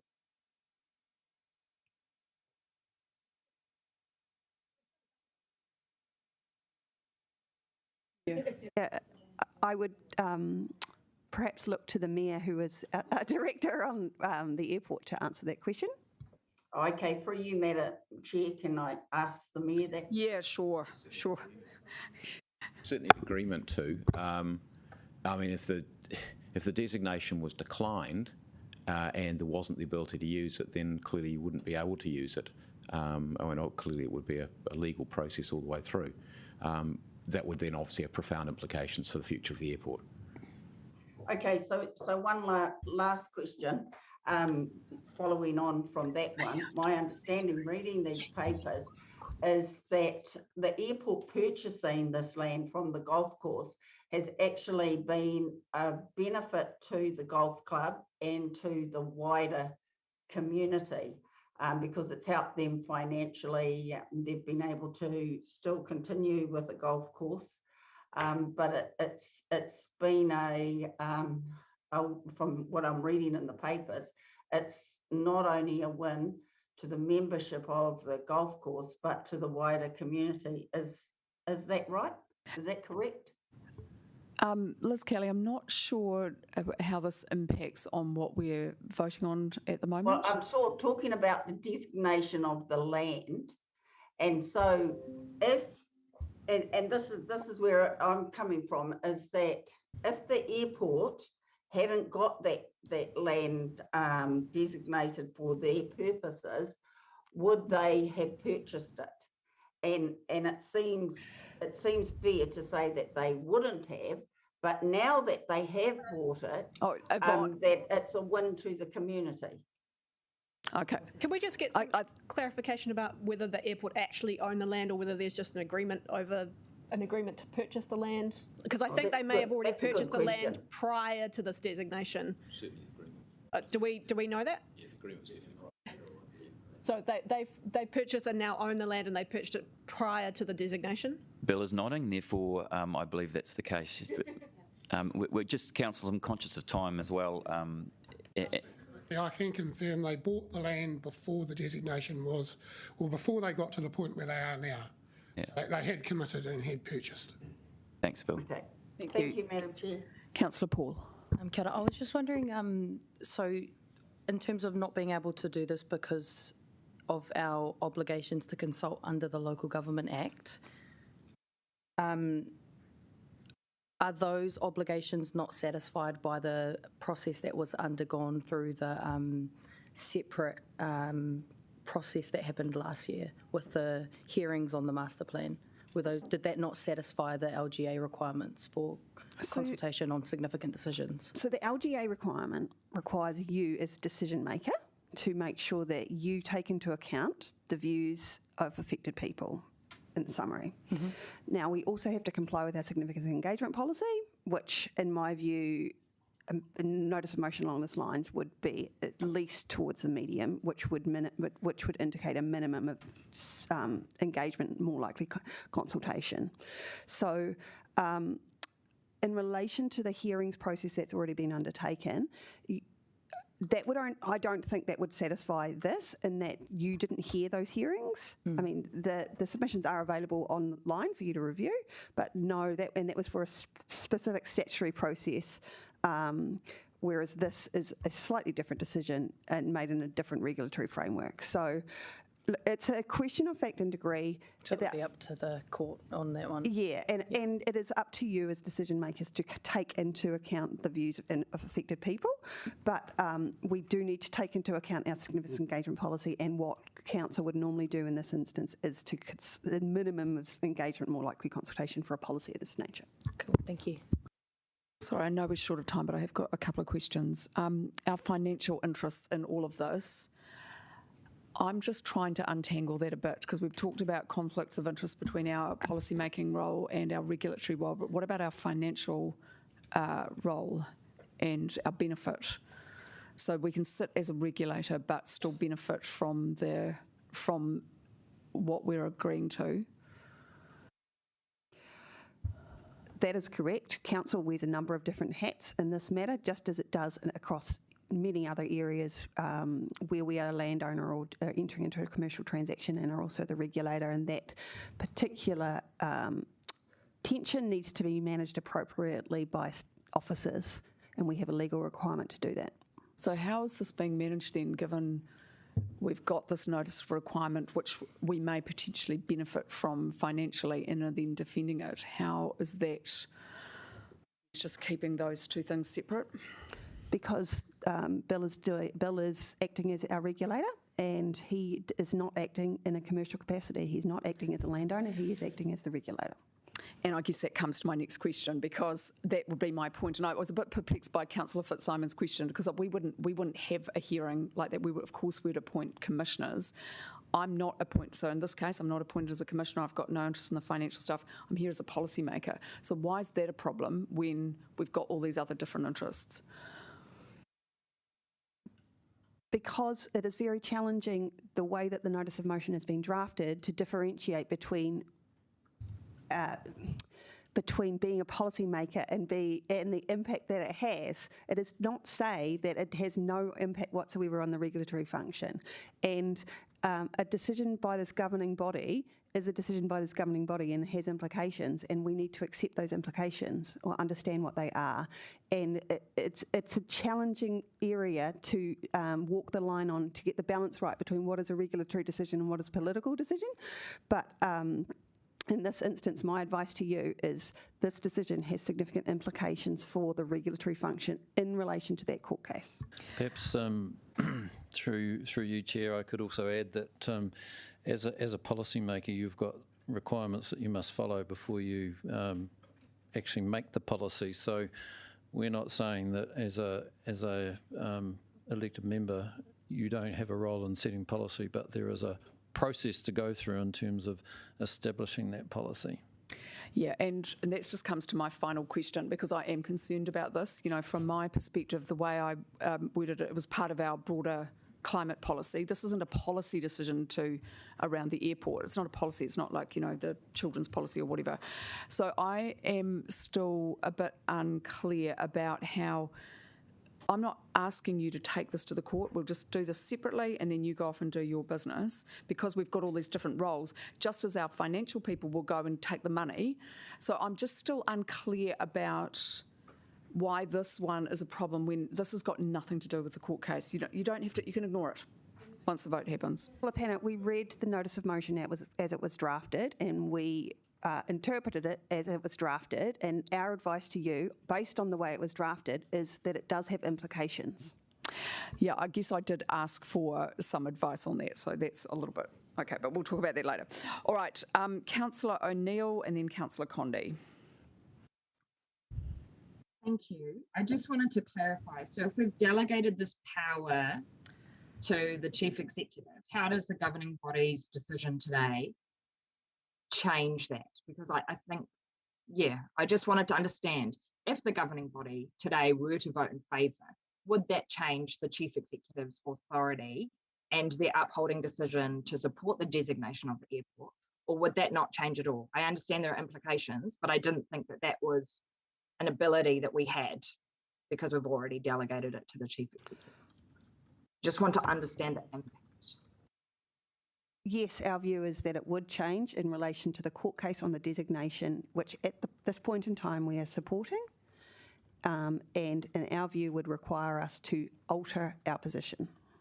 Okay. My other question is, earlier in question time today, you answered a question around this motion will do nothing to impact climate change. But the answer that I'm now hearing is that this motion, if passed today, would require the Chief Executive's delegation to change their stance on the designation on the airport. So then wouldn't it have a climate change impact, or wouldn't it have, I'm just trying to understand between it will do nothing or it will do lots of things. So Alison Howard gave you some clear advice that the notice of motion in itself will not reduce carbon emissions. In relation to the court case, our position would change. Our advice to you is that it is likely that a court would not look favourably upon that at all, and we would possibly incur costs against us. Now, in order for any actual change to happen, the court would need to change, the designation would need to fail, which is not solely within the control of this council. Cool, thank you for that. Thank you. And then Councillor Condie, last question. Very quickly, just trying to get complete clarity. So council representatives are going to court next week, is that correct, Beth, on the notice? Yes, that's right. Okay, and if we were to pass this notice of motion today, what our council representative legal team would say in court next week would have to change from what they're planning to say right now.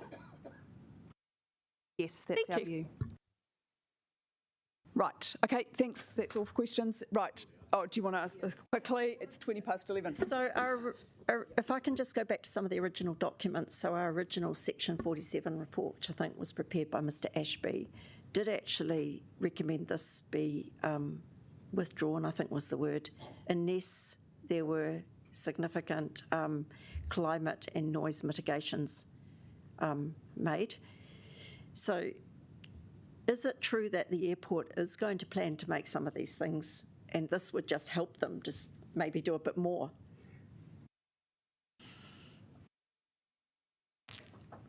Look, through you, Chair, I think it's very difficult to ask officers to speak on behalf of the airport. I think the Deputy Mayor is referring to one document that that is part of the overall regulatory process that has been unfolding and can't be isolated as an issue in its own right. I mean, ultimately, the key here is the decision made by the independent commissioners and the process we are now going through.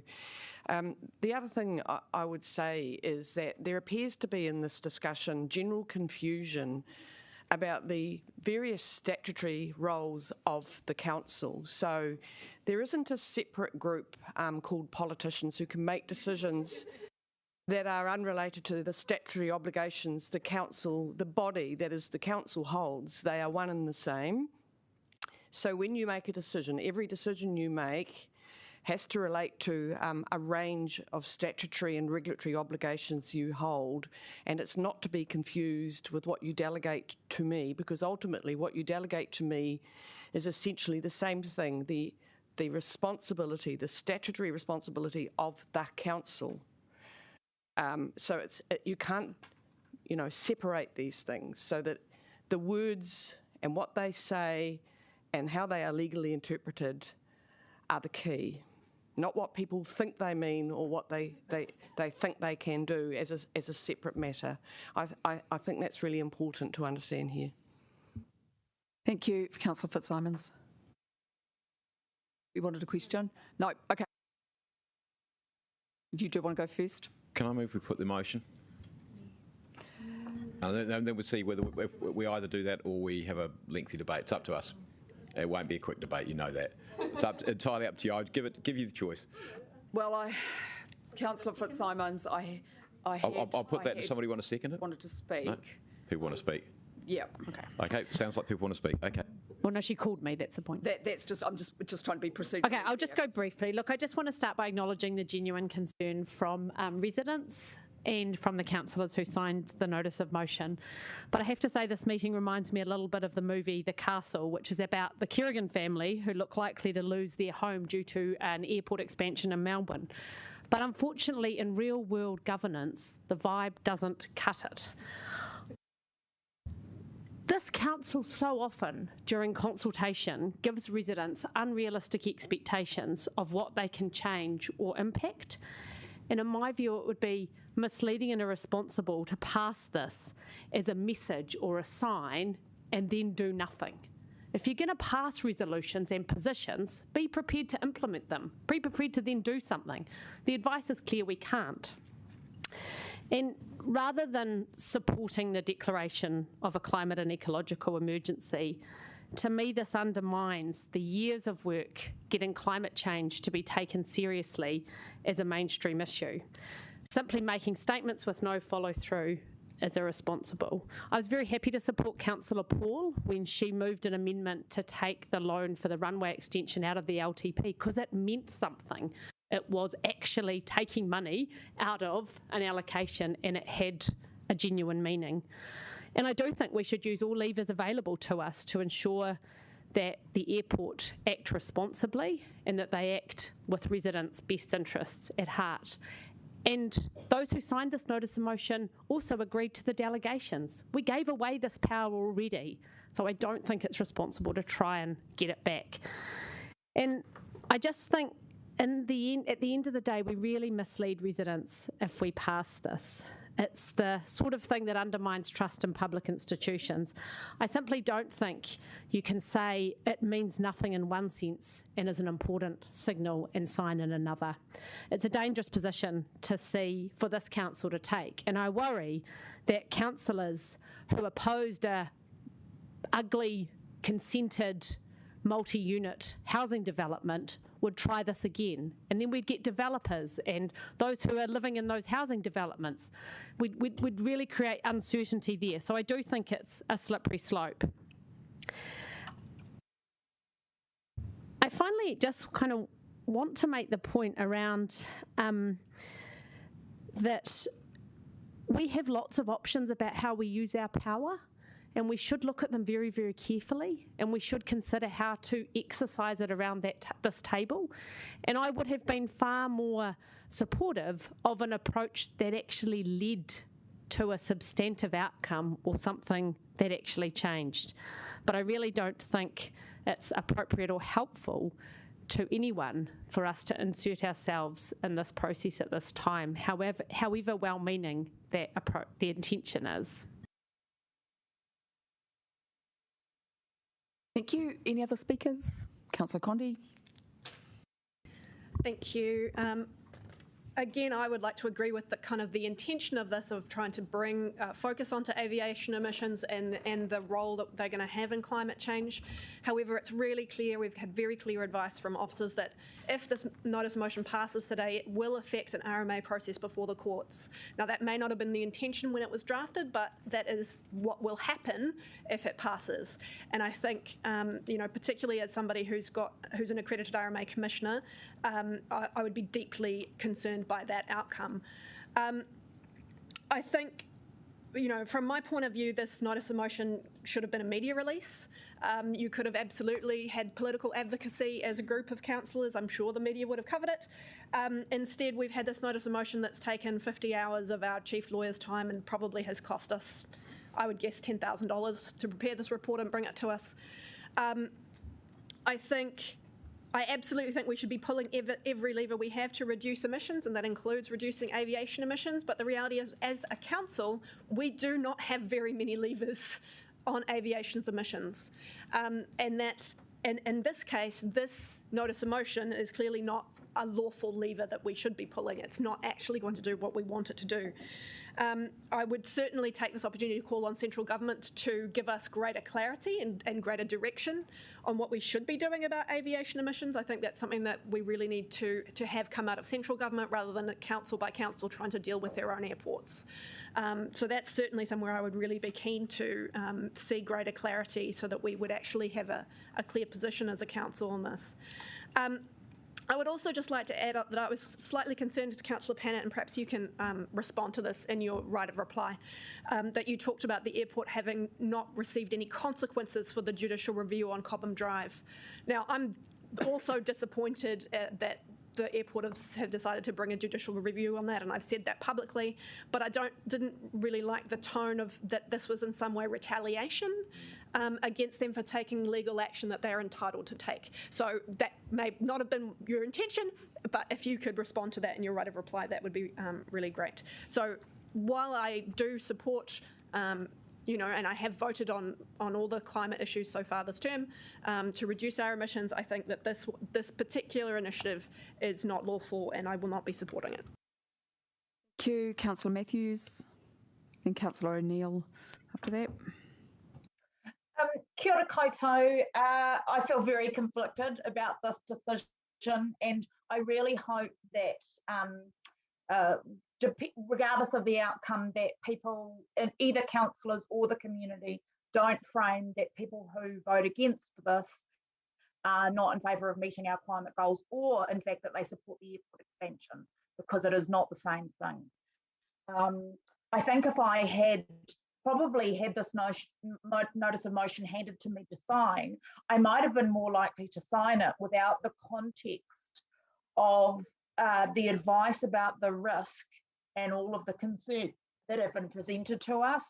So, and also knowing I was in a minority, whereas if I voted for this notice of motion today, I could actually be a number deciding to do this and putting the organisation, I think, at quite a high level of legal risk and reputational risk, probably. Just for the record, I don't personally support the expansion of the airport. I'm not a fan of the way that the airport has conducted themselves with regards to Cobham Drive. I'm personally committed to try and reduce my air travel and catch a train when I can, when runs are running. And shout out to the Save Our Trains campaign, because it's really important that we have alternatives to air travel. I want to thank Guardians of the Bay for their ongoing advocacy. I hate having to vote something against something on a process thing, but in this case, I'm going to. Yeah, that's me. Thank you. Thank you, Councillor O'Neill. Wellington City Council has asked for a 57% cut in carbon emissions by 2030 under Te Whakapura. We know as a city that a huge chunk, the majority of our climate emissions come from transport, and within that is the airport.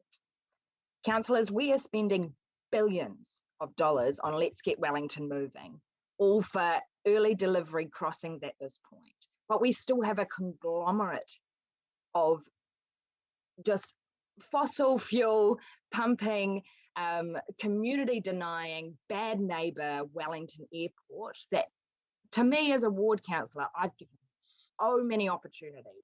And I guess I am frustrated today, and the reason that I signed the notice of motion is that as an elected member, there are very few ways we can make a statement. And I know that a notice of motion isn't normally good governance, but I do see that this is one of the only ways that we are able to bring the forefront and the discussion to the table. Dr. Amanda Thomas is a Strathmore resident and has spoken about the households in her area experiencing high amounts of deprivation levels at a 9 and 10 level. She's spoken this morning that children will lose open space and will be clouded over by pollution within the next decade. This, to me, is about climate justice. It is about giving a sliver of accountability to a public body. What's the point in leadership? What's the point in elected politicians and elected members if we can't stand up to one big bully during a climate crisis? I take today that this may not be the appropriate lever to stand up to Wellington Airport. But if not this lever, point of order. Sorry, Councillor O'Neill, just point of order. I think it's potentially disrespectful to use the word bully to describe the Wellington Airport. And there's a few people at the table who have had that same reaction. I didn't rule against you, Councillor O'Neill, but maybe just. I'm happy to withdraw that. Yep, fair enough. Yeah, I would just note that today, if it was in our power to advocate to central government to consult again on Wellington Airport, to remove representations or ask them to report to us, then I would gladly do so. But unfortunately, those things weren't within the scope of the notice of motion, and an amendment was voted down to kind of separate a lot of those things. We need a public accountability. And to me, an airport and a neighbour that swallows housing, swallows communities, and hopes to triple the amount of passengers during the middle of a climate crisis, when we are trying to make large system change and individual change around climate, I think is not a good faith relationship. And that's why I signed the notice of motion. That's why I will continue to support efforts bringing accountability to Wellington Airport as a neighbour in my community. Thanks. Kia ora, Councillor Paul, and then Councillor Calvert. Kia ora. Thanks, Councillor Pennant, for bringing this notice of motion. I think I just want to add some things into this. To be fair, the arguments around this has costed staff time, especially in the last few weeks. I asked for this advice last year. So after the seawall conversation had been had and after the consultation process kicked off, I asked lots of questions about how can I submit on this process as a councillor who is a decision maker and a shareholder. So, you know, the intent for councillors to be involved in this process has been there for at least a year. So the fact that that has been condensed into a week, I don't think you can blame Councillor Pennant and this notice of motion for that.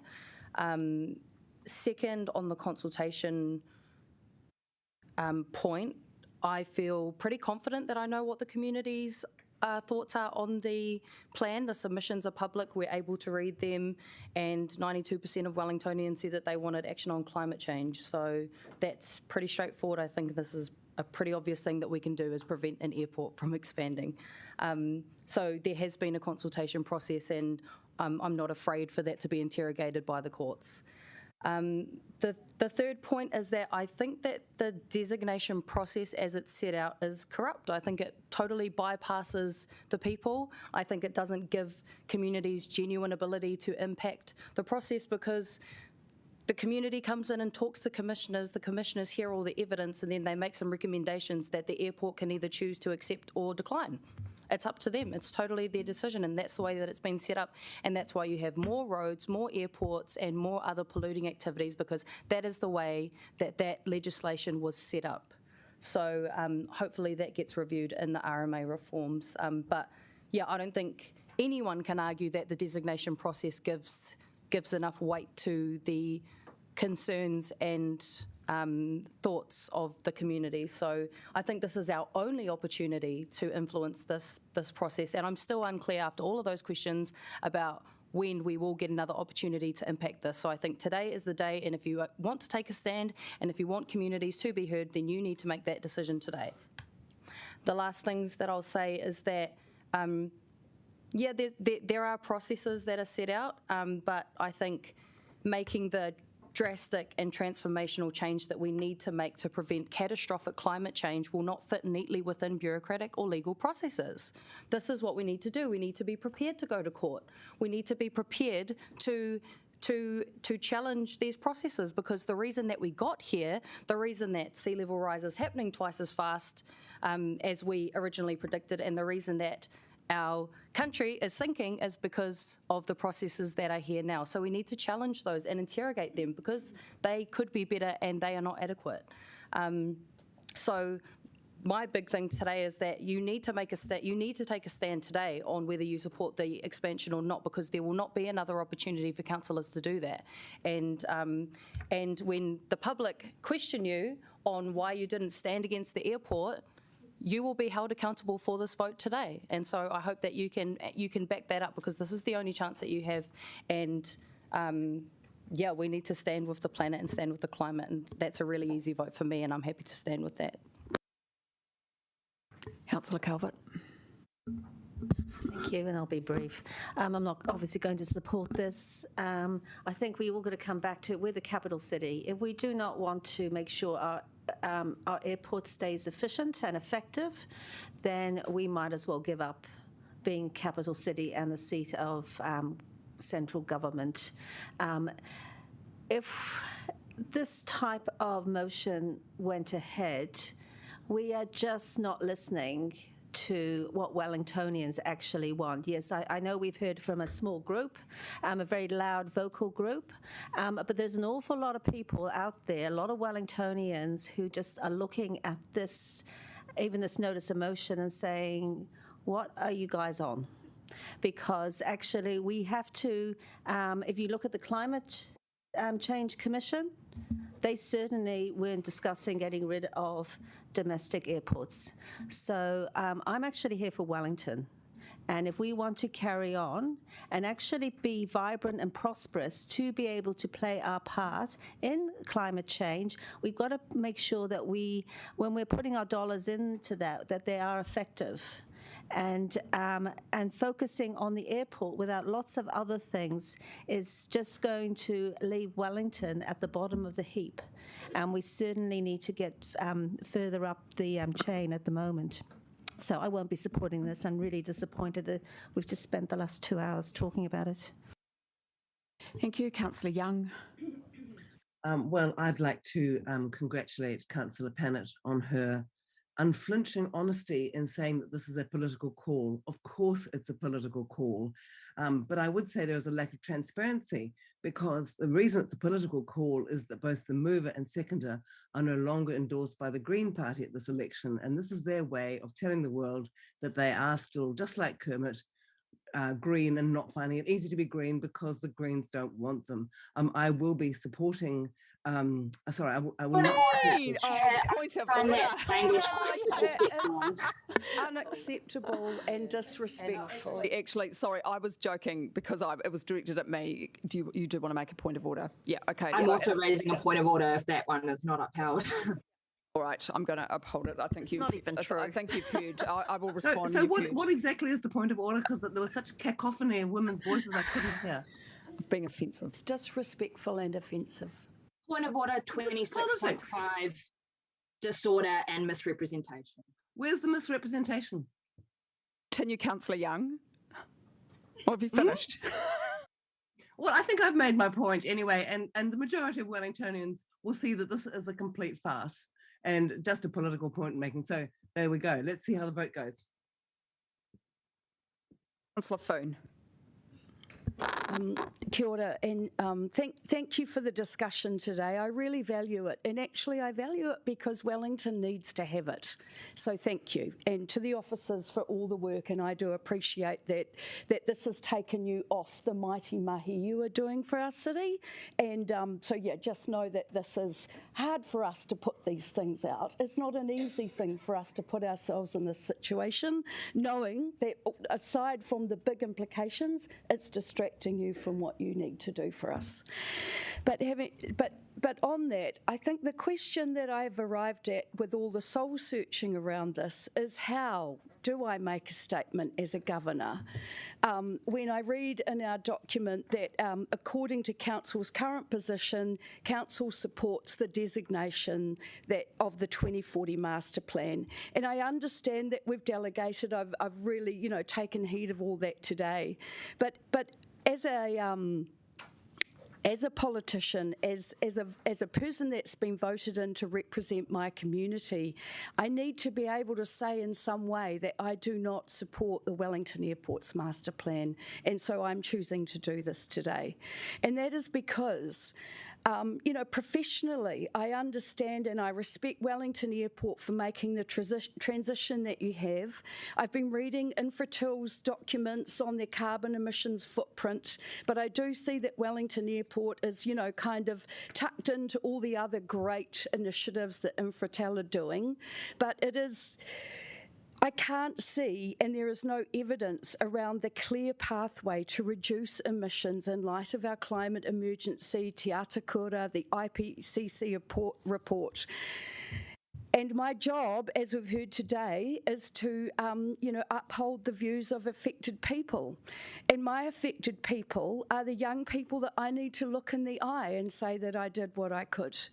And I am hearing from our coastal communities that are concerned about the impacts of climate change and how they're going to adapt to that, when we know the first port of call is to stop making the emissions right now. So respectfully, as a politician, it is I need to say that I do not support this, but I do look forward to a stronger relationship. I would like to see a shareholder or a relationship agreement with Wellington Airport. I don't believe we're starting from a strong place, that we're even here in the first place. And it's been on the cards for a while, so why is that? And also, what are the legal implications if we don't do enough? And I know this case is slightly different, but All Aboard is taking AT to court because they are saying that they are not doing enough to reduce emissions in their plans. So, and just an overarching view, just a reflection, it's easy in hindsight, but if we had, what would New Zealand look like if we had listened to Sonia Davies, who sat knitting on the railway line?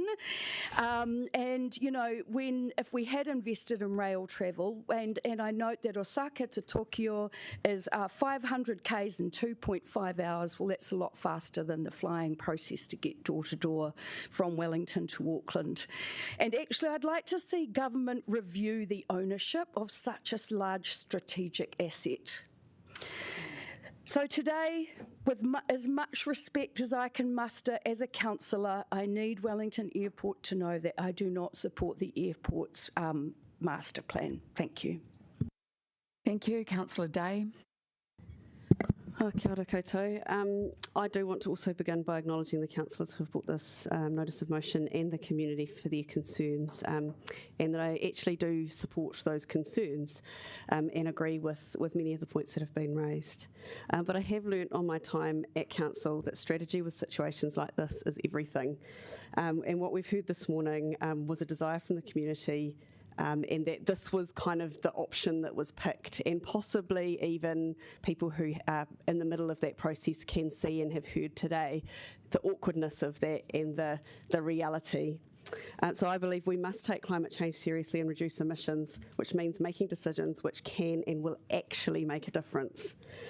We can't second guess regulatory decisions, and this would be a slippery slope given the debate in Wellington on housing, and many of the people who are involved with the notice of motion have deep concerns about the housing crisis and want to see some dramatic change. But actually what we are doing today, if we agree to this, is we are role modelling exactly the way to undermine a regulatory process, and that is incredibly dangerous. And I want to acknowledge, as Councillor Paul said about the law, and that it may not always help when we need to make radical change. And I guess that's where I would say I think it's really important that we pull minds together and talk about the regulatory challenges within council. We have an awkward legislative structure.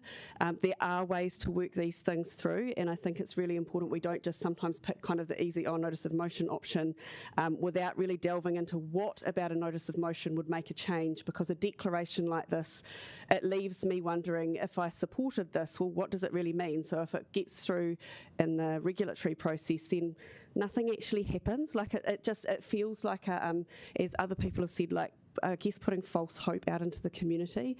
And I think people can sit around the table, they can make comments in media about their position, but trying to make it appear like we've made a decision that means something is really problematic. And I guess fundamentally understanding and hearing more about the process that comes through here through the court processes. I'm concerned that the councillors who have moved this notice of motion may actually weaken their and the community's position when it works its way through. And I think, unfortunately, we've sort of heard a bit of examples of how that could happen today. And I guess I'd like to say that it wasn't the only option. I know that Councillor Fitzsimon's raised the option with Councillor Pennant around actually putting something in there that might make a concrete change, like let's review who we appoint to the airport board.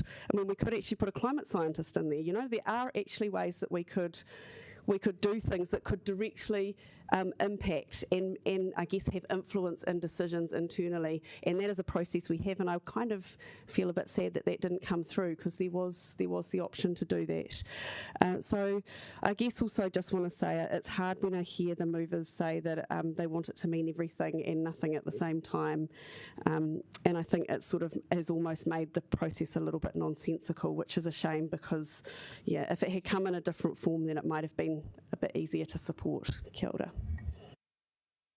Mayor Foster.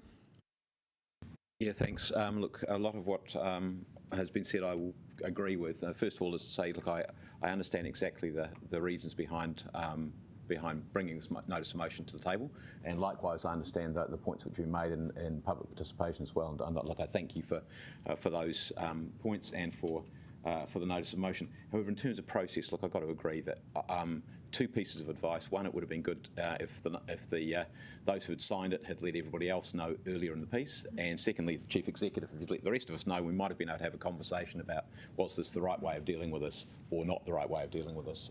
And it's clearly cost quite a bit of time and energy that may have been, and money, which may have been able to be avoided. Look, in terms of the advice we've got, it is crystal clear. The advice is absolutely crystal clear. If we pass this, it will have a reputational effect in terms of the way in which we deal with regulatory processes. The court probably will look pretty dimly on it, and is likely, the advice we've been given is likely to say, Council, get out of the room. We are going to kick you out of this one. So it won't achieve a thing other than damaging our reputation. And I think those of you who are thinking about voting for this probably need to think very, very carefully about that as to what you'll actually achieve and what you'll actually cost, because it's not going to achieve what you want it to achieve. There are other ways of doing that. In terms of the wording, I mean, even if you look at the wording, and then you reflect on the letter from the airport about some of those things, there are works that are being done to reduce carbon emissions. Now, they're not. That might take a while to get there. Technology is obviously going to be really, really important in all of these things in terms of the first part of that motion. The bit about many in the community have opposed this plan, yeah, that's true. But if we use that as the reason for putting a notice of motion up, we'd be putting notice of motions up on just about everything that we do, because there are always going to be people in the community who agree or disagree with anything. Doing anything in transport will be absolutely hopeless. We'd never get anything done. Probably in housing, we'd never get anything done either. So that is, yeah, while it's true, it's also true that many in the community will have the opposite view. And I think Councillor Calwood, put that quite well in terms of the economic impacts that it would have. And then in terms of some of the other bits, the last bits of the motion, measures put in place to reduce private vehicles to and from the airport. Yeah, the airport's got a role in that to a degree, and obviously we've got looking forward to having a flyer service back again now that we've got enough passengers to justify it, and it's going to be electric. That's brilliant. But so do we. There's only a limited amount that the airport can do in terms of the transport planning effectively for the city, and it's something I've encouraged that the airport does play a role in, but it is not theirs or theirs alone. I've been through the Section 42 report in terms of what's gone to the hearing. I've been through the Section 42 report, which was written on behalf of the council by a planner.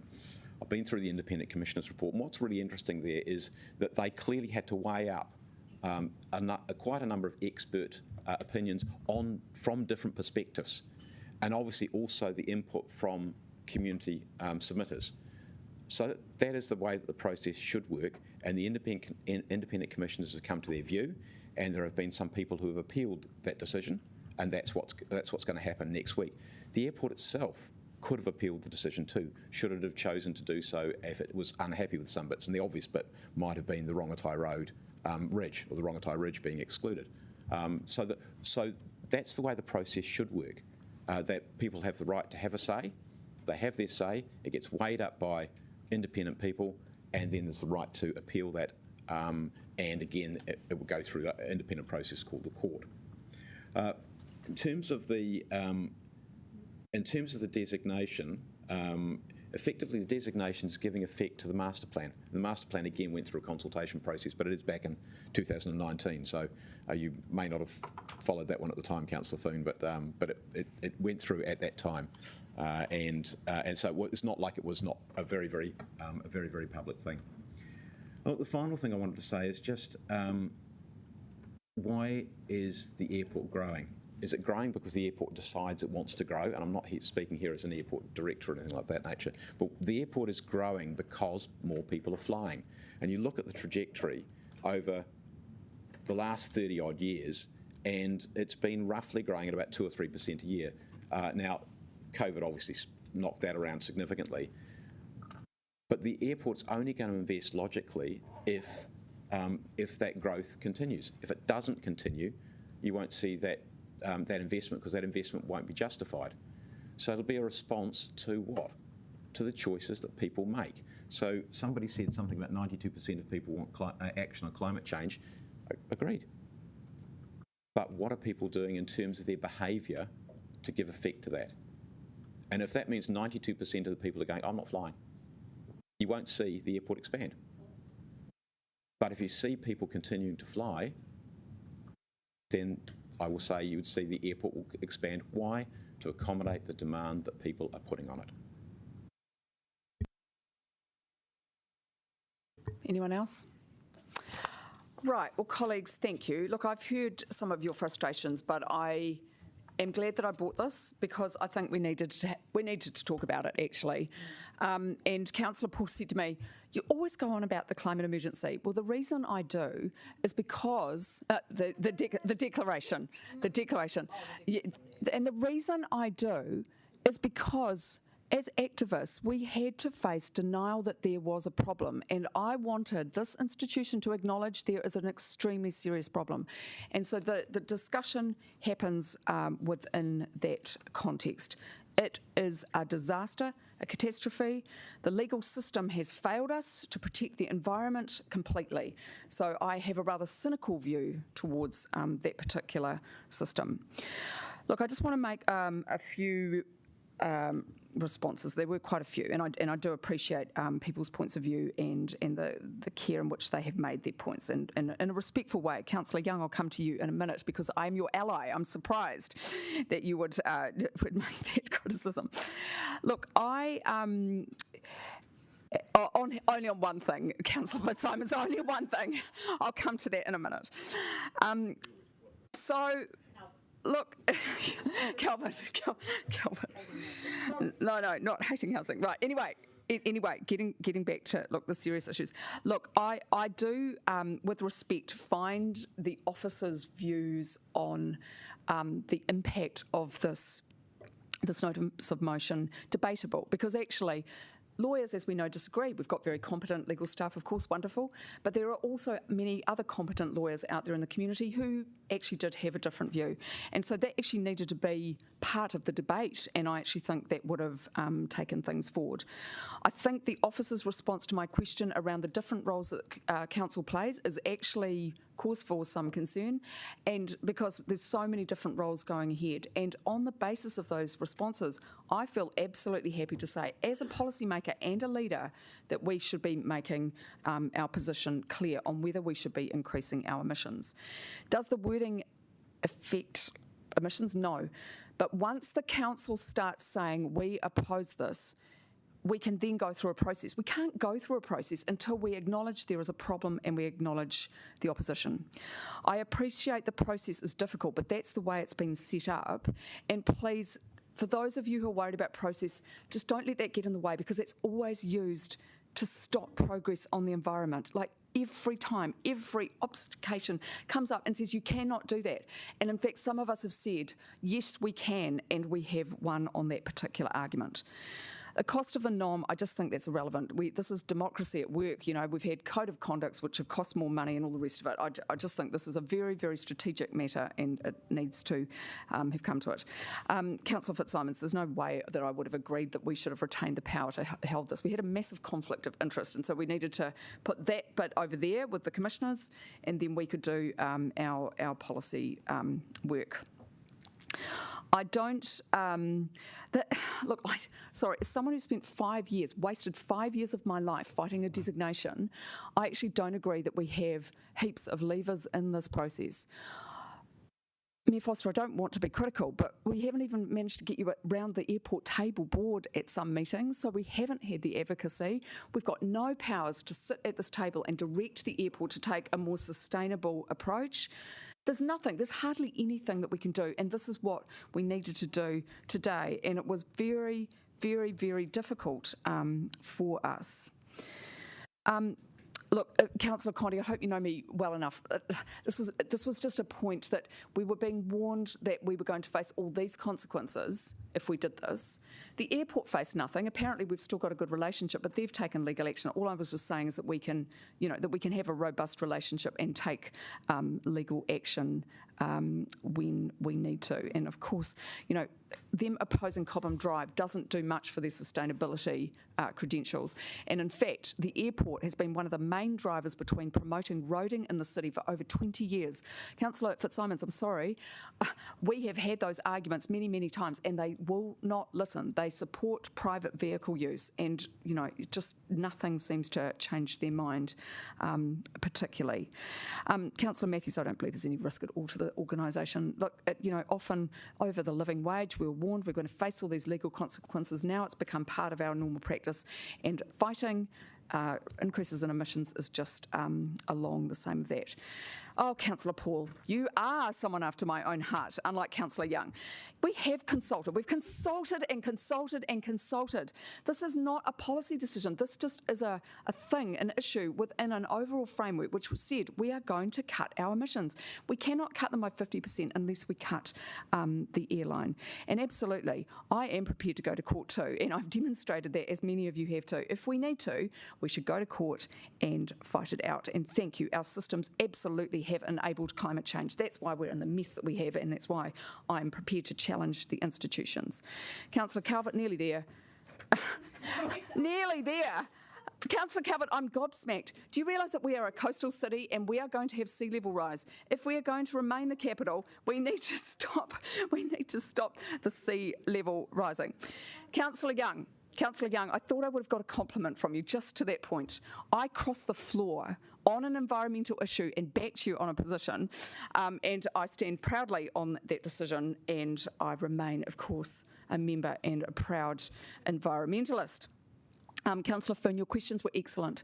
How do I have a say? Well, you just really didn't have much, so that's why you came to the table, and I think that's good. We need to look at ownership. I'll go further. It's nationalisation. We need to nationalise it, and then we should have a minor ownership share so that we can control it and tell them, with a commercial board, I'm happy with a commercial board, tell them to take climate change extremely seriously.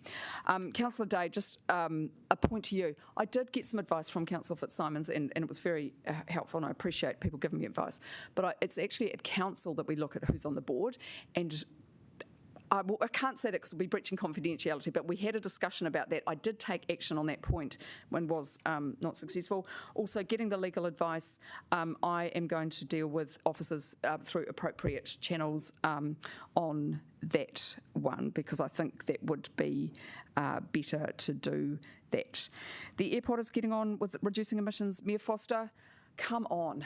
Look, no, offsetting is not good enough. The IPCC, the Climate Change Commission, are clear that, that sustainable fuels are a long, long, long way off. And even if we've got those fuels, they come at cost of biodiversity and food, particularly for poor people. Order, Madam Chair. I referred specifically to the points which were made in the airport's letter, which did not include those things. They included other matters. So please refer to that. Anyway, I don't think that's... the economic impacts of expansion... Again, do I have to keep saying this again and again and again? What about the cost to the climate? We cannot have an economy without having a very, very, very strong environment. And the airport has aggressively sought to increase its footprint. I think we should say, as part owners, we accept a lower dividend. That's fine. Cap the numbers. Get on a plane. Yep, get on a plane if you need to go and see a dying relative. Absolutely go. I think the advice I got was every 8 years you can take a long-haul flight. Fine, but we don't need 12 million people coming through this airport. What we need is good trains, good buses. Well, if you want to cut emissions, that's what has to happen. And that's why we've had such a problem with climate change, because people don't want to do the things that need to be done. Anyway, look, thank you, everyone. I appreciate the points you've made. I take them on board. I think it's really good that we've had the discussion.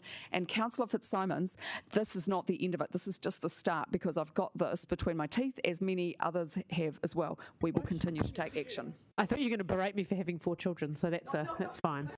As you know, Councillor, I know that you're just evening it out between the generations. It's all good. If we could just take a division on this and vote, please. So, councillors, I hope online, green if you agree, red if you don't. Thank you.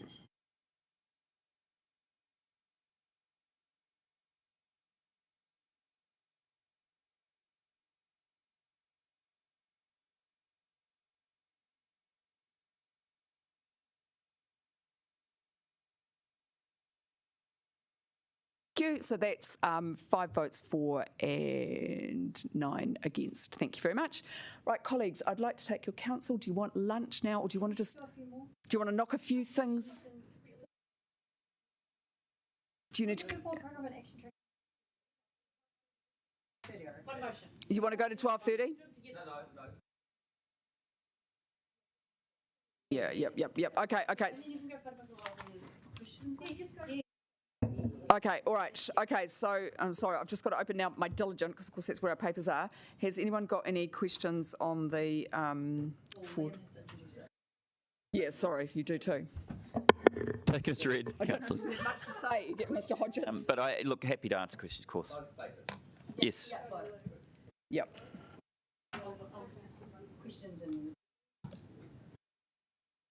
Okay. Well, look, sorry, Mike. My computer's really slow. I'll just follow offline. Sorry, it's just so hard to work with Diligent as well at the same time. Shall I move it? No, I will. Okay, right. So I will move. We accept the forward program and the action tracking. And your second, Councillor Fitzsimons. Okay, if we vote. Water one. Yep, I'd like to do the Wellington Water one too. I've still got a question. Okay. Oh, should we do Let's Get Welly moving? 5 minutes. No brainer. They're just. Okay, so. They are here and waiting. The Wellington. Oh, Wellington Water are here. Okay, No, so. Sorry, the Let's Get Wellington moving team. Oh, the Let's Get Wellington moving team. Yeah. Okay, right. So, Ms. Mackey, would you like to introduce the paper to Let's Get Wellington moving? Yeah, I think they're just. Well, let's just start getting people to the table and getting all organised and. I'll catch Laurie. Okay. Yep. That's all right. Thank you, Chair, for hearing this item before lunch, because the team. It's interesting as they've found that the team have been waiting. So I'll get them to introduce themselves, and then I'll hand over to Dave Dunlop to introduce the paper.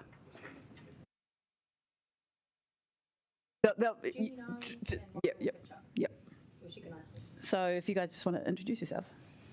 Kia ora, I'm Kylie from Wellington City Council and Transport Team, and one of the tag members for Let's Get Welly Moving. Kia ora, I'm Toby Pretorius. I'm a project manager at Let's Get Wellington Moving. Sorry, nervous. Kia ora, everyone. David Dunlop, the acting program director for Let's Get Wellington Moving. Okay, so I'll kick off and just pretty high level summarise this what we've got in front of us. As you recall, last year we went through and delivered the indicative business case for the City Streets program, which was an important program for Wellington. It obviously covered a large portion of our key corridors, both in terms of public transport, walking, cycling. What we've now done in amongst that is delivered the first of these single-stage business cases. This has been done efficiently and effectively by the team, but also in partnership, as mentioned by Kylie. We've worked closely with the partners in order to deliver this. So I'm really pleased that we've got to this point, and I'm pleased that we've taken on board feedback from yourselves and the likes, and we're now, assuming we can get this through, we'll move into a detailed design phase and then start construction early next year on this program of works. And just a reminder, this is low-cost, low-risk projects within the City Streets program, and we are still doing work on all the corridors that we originally planned to do the works on for the City Streets program. So I'll leave it there. Wonderful. Questions, councillors? Any? Mayor Foster. Yeah, just can you walk us through that time frame that you're intending to do? So, particularly if there's any TR processes involved with any of them. Yeah, so it depends, site specific, obviously. So the time frame, Mayor, is that we would seek to start construction early next year. Obviously, if there is a traffic regulation process, we would need to allow that to play out in terms of the engagement with the community and the likes through that process. Right. So it would be probably slip to being a little bit further down the track in terms of the prioritised list. Okay. Is that fair? So what I'm not clear about on these is if there are any. Look, I hate doing this, and I should have, if I had time, asking questions earlier. So I'm inclined to do that rather than to spend time here. But there are one or two I'd like to understand what they actually are. Yep. Probably actually more than one or two, but I don't want to spend the time here. If you're comfortable with that, then I'll go for it. Yeah. I mean, there is a description in the back. In one of the attachments, but that's all right. Toby can probably answer. It's the massive table that I'm going through. I've got there and going. But we're just moving into design. Yeah. So that's where we'll. Yeah. And this is a slightly different project from some of the other bigger projects in that these are quick wins, and so we're still developing up the comms and engagement plan, and we'll get some feedback from you on that today. Obviously, that's going to be site specific as well, but that can be part of that, Mayor Foster. Okay, look, if you don't mind spending a little bit of time at some later stage having a chat through those, I'd be happy to do that, yeah. Thanks. Thank you. Councillor Wolf and Councillor Condy. Yeah, thanks, guys. I've been through the appendices that outline the targeted improvements, and I found an omission, and that is in the Chater Street, Rara Road, Curtis Street area, where officers have acknowledged in the past, our transport team have acknowledged in the past, that's a big problem with safety. And in fact, we've had near fatal incidents on that area, and it's a daily problem. My question is, are you able to have a look at that and perhaps incorporate that into the business case? The reason that I say that is that probably across Wellington, it's one of the most dangerous areas. I have constituents that have had problems with it. There are a number that won't go, cyclists in particular, that won't use that intersection because it is so dangerous. So, So that area did make it onto the long list when we first came up with this list. Part of the thought process throughout our team, we used subject matter experts, and essentially a lot of the people from transport team were included in that. It was seen to be quite a significant high-profile area. There were more things that were required in there that this, I guess, what targeted improvements was wanting to do, and there are areas where we can discuss matters and give those small benefits in corridor in general, but in terms of that site in specific, it didn't make it onto the shortlist purely because it needed a lot more assessment and consideration about how we work around there. With other projects that are potentially there's other projects that will have that included within the project. So we can come back to you on Chater Street in particular, but these are low-cost, low-risk interventions, and so this is not a project where we're doing big changes, but I'll talk to Siobhan and the transport team. We can come back to you on Chater Street. Yeah. Councillor Condy. Thank you. I was just wanted to refer back to, we had public participation from Pūroro today, where there had obviously been some confusion about what the changes that were in this business case versus kind of future city streets where we will be looking at the full corridor. Can you just, for everybody, clarify for us kind of what the changes are in this business case along Pūroro Road, and what and when the more permanent kind of city streets changes would be coming to the Pūroro corridor? So the low-cost, low-risk projects for this particular business case is mainly focused on rationalisation of bus stop positions, making it easier for people to get to bus stops, across the street to get to bus stops. The city centre areas will focus on reducing speeds and making it easier for people to get around. The two Karori business cases, I believe that'll be bigger change, bigger projects will come in. The business case process will start in 2 or 3 years' time from now. Yeah. Any other questions? Can I just ask one question? So first of all, thank you. I will support anything that helps public transport and walking and cycling, so that's great. But obviously just reflecting on the fact that it was 2015 the flyover was defeated, and I just want to, just for the public consumption, so we're passing this today, we've got the decision on the route and the type of transport for the mass rapid transit. The Golden Mile stuff, is that starting next year? So I just give a picture of that things are now happening and we are moving rather than planning. They certainly are happening, as you'll probably be aware. We're obviously out there on Vivian Street delivering intersection improvements at the moment as part of the Central City Pedestrian Improvement Program. As you're aware, we're moving on Cobham. And obviously then we'll move on bigger projects, but these still are important projects. Just because there's a raft of them and they are dispersed around the city, they're still very important, and the intent is obviously to get them going and delivered. So it all feeds in to a bigger picture, which is, so you basically, we've got to have alternatives. When we're constructing the mass rapid transit and having big disruption in the city, we've got to make sure that there's alternatives for people to use. And this is all part of building it up so that we have those alternatives before we go through and construct mass rapid transit. Okay, so you're assuring Wellingtonians that there is lots of movement. There is a lot of movement happening.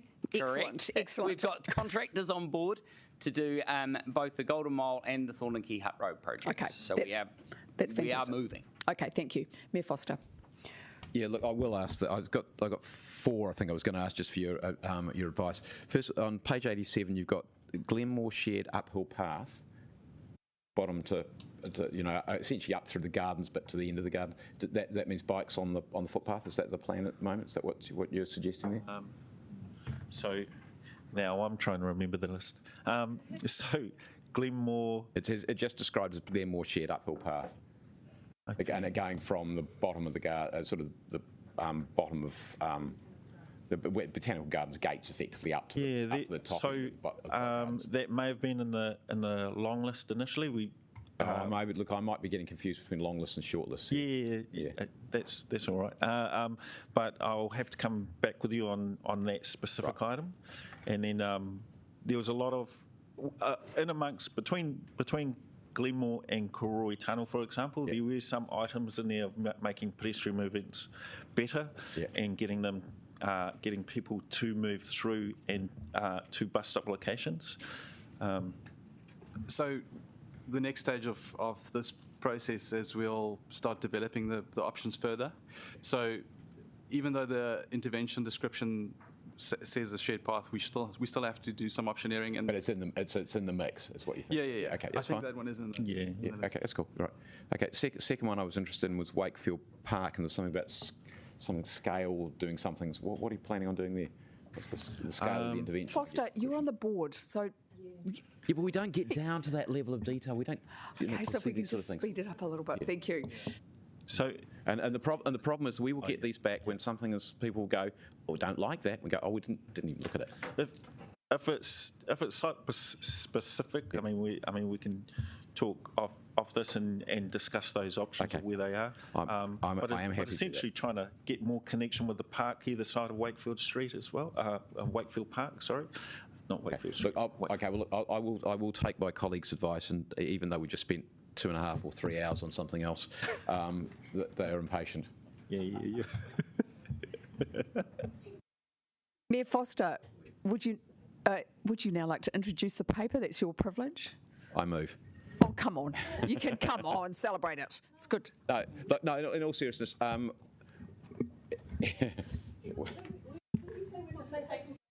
yeah, well, there are mixed messages coming. Should we say that? Look, I think I will say one thing, which is first of all, Dave and team, thank you. I mean, there's a lot of controversial stuff in Let's Get Wellington Moving, and there's some challenging bits which we've got to work our way through. But the one thing you cannot say, even though so many people keep on saying it, is that Let's Get Wellington Moving is not moving. There are decisions being made, there are now physical work starting to happen, and there'll be a lot more of those over time. And there are some very, very big decisions, of course, we've got to make next month in respect of mass transit and state highway work. So we've got ourselves in a position now where Let's Get Wellington Moving genuinely is starting to get runs on the board, and that is something that our community has said we want done. The challenge is always when we get to what it is that we do, and then some parts of our community start going, oh, hang on a moment, and and I understand that, because some of these things are very, very challenging, and there's going to be some give and take in some of these things. But I think I was asked the other day about what are we doing for pedestrian crossings and so on. How many are you doing? And I'm going, oh, I can't count that high now because there's a lot of them. So this is genuinely about making a difference in those areas we said that we want to make a difference. There's always going to be some balances in some of these things and some challenges. But can I also just endorse the comments that Councillor Wolfe made about that crossing that intersection, Chater, Curtis, Raroa. We've regularly had people who've been hit there. It's you said this is about low cost, low risk.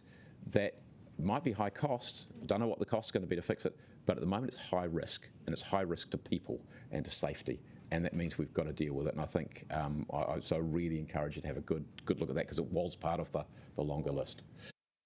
And actually, I'd be very happy to include there if councillors are willing to just a specific request to look at that intersection if you were happy for me to include that in moving it. Mate, I think we'll do that as a council, not through the Let's Get Wellington Moving program. Okay, I'm happy that way. Or maybe we'll note the council will have a look at it. I'd be willing to put some words together to that effect. Okay, thank you. Thank you. Deputy Mayor Free.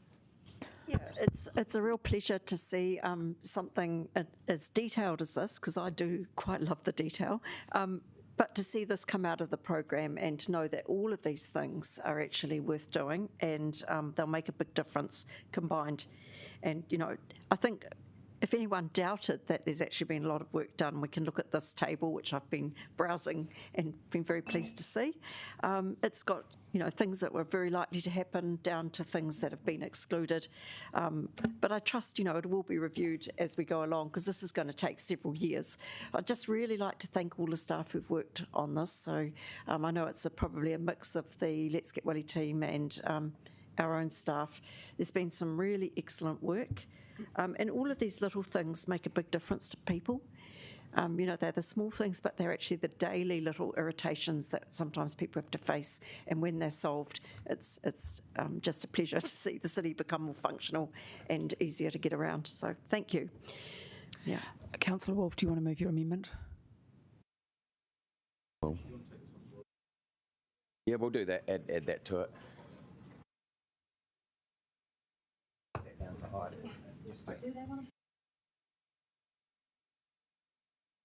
We'll take it separately. Yeah, that just. But do you want to start talking, Councillor Wolf, about what you're trying to achieve? Yeah, this does have officer support. Can we just pop it up, the first part, if that's okay? Sorry, Hayden. The second part relates to what we've just discussed with the Chater Roa Curtis Street intersection. I have Councillor Calvert seconding. It really just outlines that it's clear in what it states here. I think it's self-explanatory. The rationale is that I think that this paper actually shook a lot of people up in the way that was early. It did delight a few people as well. Because at one stage we thought it was going to be 5 to 10 years away. In fact, one of my fiercest critics on council, who I'm now on side with, Bill Guest, stated to have improvements made to Koori Road within 3 years rather than 10 plus delights me. But he also goes on to say, he adds a few other points. I would like to see more detail so that the Koori-wide project plan could be put out for consultation rather than the very short descriptions in the table. He mentions as well the fact that a better plan that includes cycleways, bus lanes, bus stops, clearways, speed limits and parking changes should all be included in the plan. And one of the points that Gary Holmes, when he spoke, was the clarity of the reporting, and I'm just there's sometimes things that get said, and there are sometimes things that don't, and one of the sentences in the appendice upset people, and it outlined reduce reliance on public vehicle trips by making strategic PG corridors safe, more efficient, and reliable with easy connection points. So what was missed in translation and what people picked up was that they were going to lose their parking in Koori Road, and so you know, I think that a little bit more clarity. There was no intent. I'm just putting that out there. No intent whatsoever. So you know, I think that. As regards Let's Get Welly Moving, we engage with the stakeholders, and we do it in the way that how I've placed the amendment. Number 5, which is the Chater Curtis Street intersection, we've talked about, and I think that's clear. And I probably will talk about that a little bit outside the amendment. I'm just going to ask a question of officers. Councillor Wolf, your amendment is the story of my life. It has been very painful, but Ms. Makiro, I just am a little bit concerned about the first one, because I would expect that bureaucrats would be fair, reasonable and transparent. That is the essence of being a bureaucrat. And I'm just a bit, I know where it's probably coming from. Okay, I really, really get it.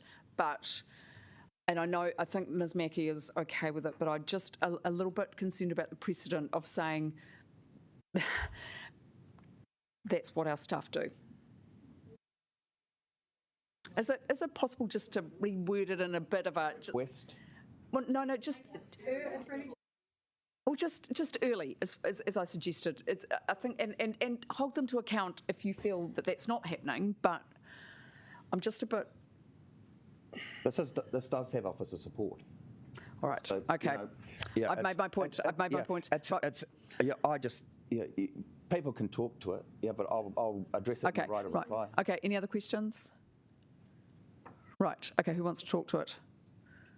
Councillor Condi. Very quickly, I think, I can certainly support both of those. I think obviously officers are always working to bring communities into these conversations, and I think it's useful for us to think about how we will do that with the Karori community, because I think, as we all know, this project of work is just small little targeted interventions, and it's not going to be a full corridor plan. And as the staff have said, the business case for a full corridor plan for Karori is 2 to 3 years away, which means design is after that, which means construction is after that. So, we need to be realistic that these changes are going to be kind of hopefully fairly minor and localised, and won't be part of a wider package of design of the whole corridor, but that we also want the community to understand that wider corridor plan is coming, and we do want to hear from them, and we want to be able to incorporate those things. So I think it's useful for us to think about how we might package those things together as a conversation, so that people aren't confused about what's happening now and what might be happening in 6 years' time. And I think I just want to speak to the substantive and quickly say that it's great to see it. When we looked at the City Streets business case, and we could see how long it was going to be for some of these corridors, like the Karori corridor, we sort of said, can we bring forward these kind of small, no-brainer, no-risk changes, just so we get something done in these areas that are going to be waiting a bit longer. And that's happened really quickly and efficiently, so thank you to the staff who have done that. It's really been fantastic. Anyone else? I just do want to speak briefly. Councillor Wolf, I do really gratefully thank you for number 5. This is a problem, and so thank you around Chaytor Street. So I think that's excellent. Just as a point of principle, I won't be supporting 4. Not that I am opposed to good consultation, but I just am uncomfortable with the wording. And I do just want to congratulate the Let's Get Welly Moving team that finally... Since the 70s, we're kind of now on the right track. It's taken a long time to get there, but we are there. And hopefully you won't be proposing another motorway, Mr. Dunlop, when you come back in June. Otherwise, then we'll have to have another conversation. But it's always positive to support such initiatives. Anyone else? Right of reply? Oh, no, Councillor Day. I will support. I do just want to say that I think we need to be a bit careful when we're asking officers to support amendments, that we need to think about how we word them, because I think the officers are being quite gracious in saying they support this, but there's a little bit of an edge to it. Yes. And I will support it because I actually believe that they already do this, and so I don't want to look like I'm not going to do that, but I think we have to be very mindful of the way that we word things and what we're insinuating when we word it. So I just want to be clear that this wouldn't be something I will always support, and I thank the officers for being gracious in supporting it. Right, okay, Councillor Wolf. Oh, do you want to speak? Councillor Covered, I didn't see you, sorry. Just since I seconded it, I suppose. Look, I think if you look at number 4 and why that's there is every time we Let's Get Welly Moving carry out engagement, the result is we can do better. And there's always learnings to be learned from it. So I think this is where this is trying to give that sense, especially out to the community, that engagement is important and it will happen. And that's why you had Karori Business Association coming to talk with us, because they were really concerned that no one would be talking to them. So this is really about emphasising that that will be taking place. And number 5, obviously this has been a long-standing issue raised by the Karori Residents Association, raised by cyclists and with concerns, and I use that intersection, probably not as many as people live in Karori, but at least once or twice a week. And, you know, it's not a comfortable intersection, whether you're walking, driving, or and particularly on a bike. And I think it's a key area, so we really need to make sure that we bring this up. I still think in terms of, I'll just talk briefly to the business case, which I won't be supporting. I believe that there's a huge amount of overheads putting this, getting this under Let's Get Welly moving. These are really Wellington City Council projects, and we've just heard that obviously the Chater Curtis Street thing is going to be taken out. It's not part of this. It's going to be a Wellington City Council one. So we are not even treating the same stretch of road under the same regime. We're splitting things up. So yes, and so as I said, this indicative business case, which is many pages, we've really only been given it a once over lightly, and I really can't support the amount of money and overheads that's going into this when we as a council should be actually doing it ourselves. That's it. Thank you. Thank you. Anyone else? All right, Councillor Wolf and then Mayor Frost. Me, sorry. Oh, sorry, Rebecca. Sorry, I can't see you. Sorry, apologies. All right. So I want to thank my fellow ward colleagues for bringing the amendment, particularly to get Chater Curtis Whāroa officially on the agenda. It's not a safe spot. There's been some very, very serious injuries there in this, even in this term. So it's great to get that on the agenda. I guess I would just note it's quite interesting to ensure future trust and confidence is built when, to be honest, there's been quite a concerted campaign by some councillors to undermine faith and confidence in Let's Get Wellington moving.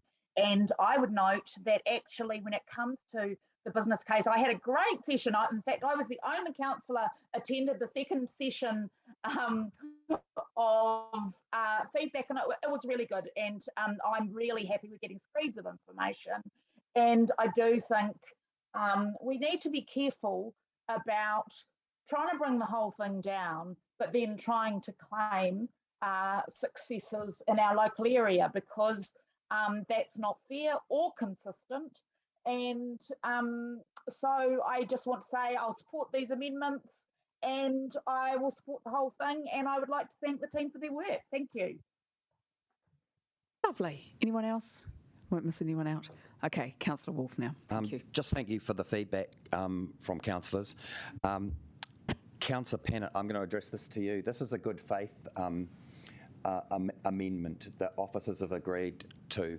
It's a good faith on all sides. There's no intent for anything other than that. Over the years, and that's why it actually outlines the Karori community and all Wellington suburbs. It's there to place on record that we're going to do the best that we can, and I say we. It's us. We are.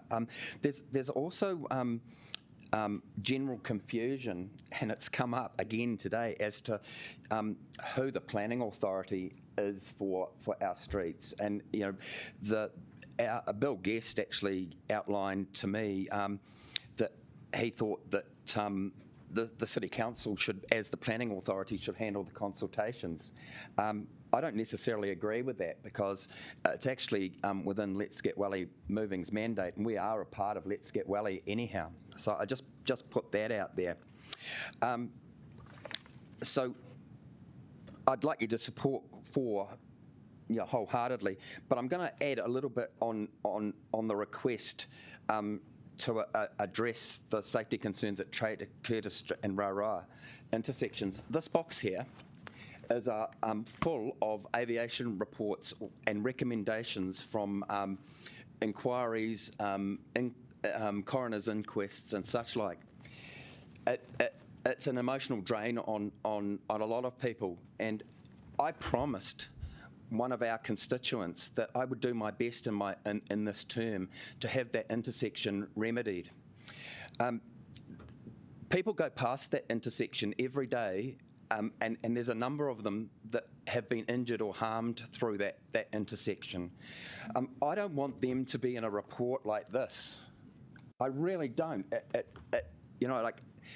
It's something that would hurt a lot of people. There's a lot of hurt and harm around that intersection at the moment. The big thing is that we are the people that are responsible. I think it is. It's a beautiful speech, but we all desperately agree with you. Yeah, I don't. It's a vulnerable area. I don't want to see us have recommendations placed as a result of a coroner's inquest. So can we please deal with it? Yeah, lovely. Mayor Foster, do you want to do a right of reply? Oh, so we're sorry, we will vote. Okay, I'm just going to take those separately. So if we can just vote on 4.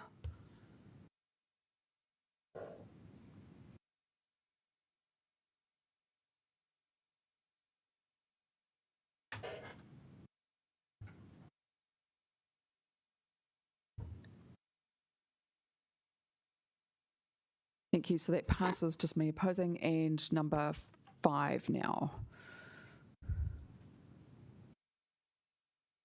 Oh, sorry.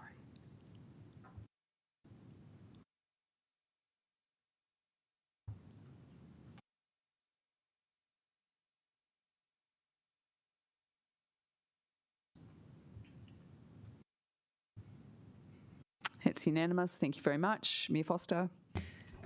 Yeah, look, not much to say, other than just to reflect a little bit on Councillor Calvert's comments around where things go. And I guess I'm sort of thinking aloud a little bit, but I think as we look at the delivery mechanisms for Let's Get Wellington Moving, and that at a big scale, and particularly how the urban development and transport delivery fits together, it wouldn't be illogical to be looking at how some of these streets, because you're quite right. I mean, in any one corridor, you can have the council doing something, and you can have Let's Get Wellington Moving doing something, and obviously when we come to thinking around the funding side of things, that also becomes pertinent as well. So I think those things are worth doing some more thinking about as we go through this.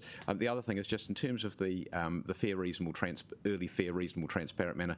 Look, I think we do need to make sure that we get this right, and whether it's people who just don't agree, or whether it is people who are actually saying they don't just feel the empathy and the in terms of the engagement, we've fallen short of that at times as well. In terms of some of our delivery, I think we recognise that the start part of the Newtown to city, but didn't quite land the way it should have done, and had to be worked on.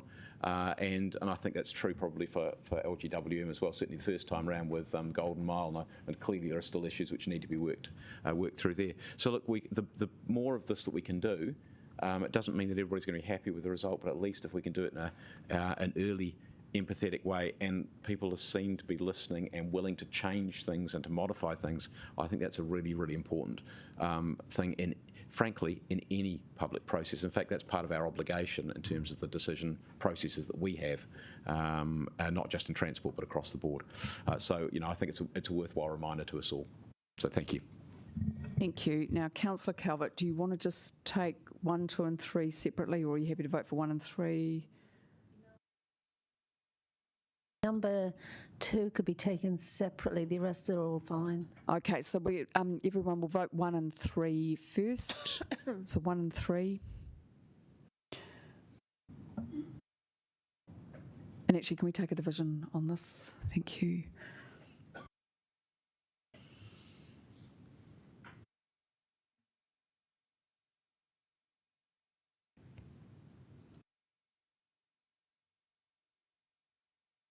That's unanimous. Thank you. And then number 2. And division. Oh, yeah. Yep. Sorry. And then, yes, we'll do another vote. Yeah, press 2. I know, we are starting to possibly lose it a little bit. You're just too fast.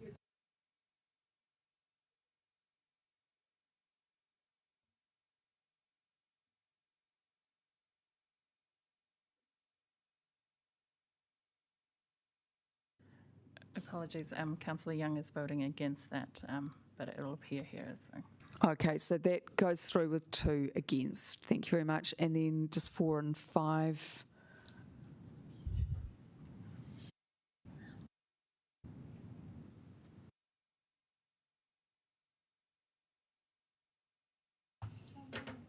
Sorry, 4 and 5? Yeah, we just have to vote again because it's part of the substantial motion now. Can we just have it up on the screen so I know what I'm doing, please? Sorry, so just 4 and 5.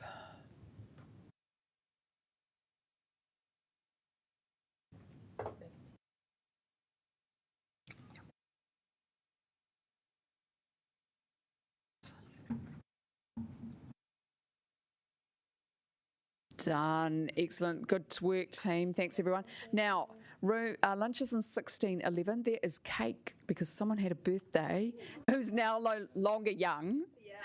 And unless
people online?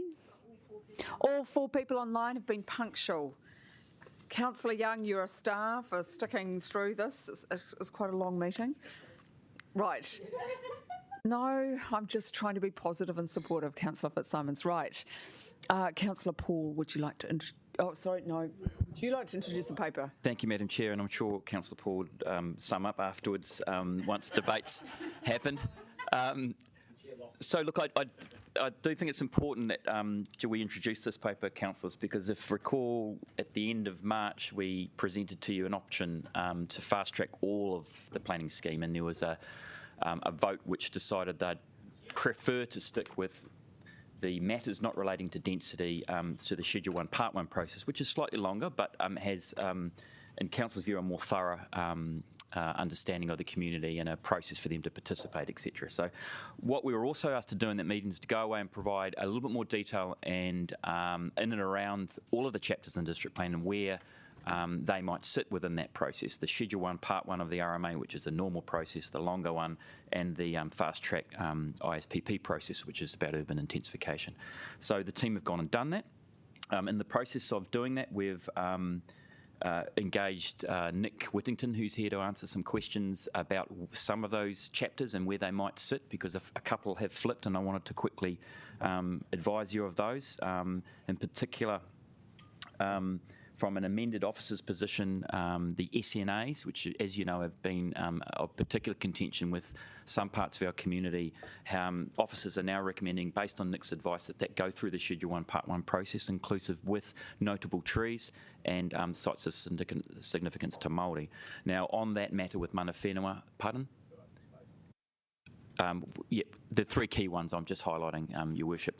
And so sites of significance to Māori, we work with mana whenua, they are and comfortable with either process, was actually their feedback. What they're really, really interested in is the expertise that the commissioners have during both those processes, the Mātauranga Māori expertise. And that's, as you all know, will be an opportunity for you to select those commissioners when we bring them to you, when the plan is ready to be notified.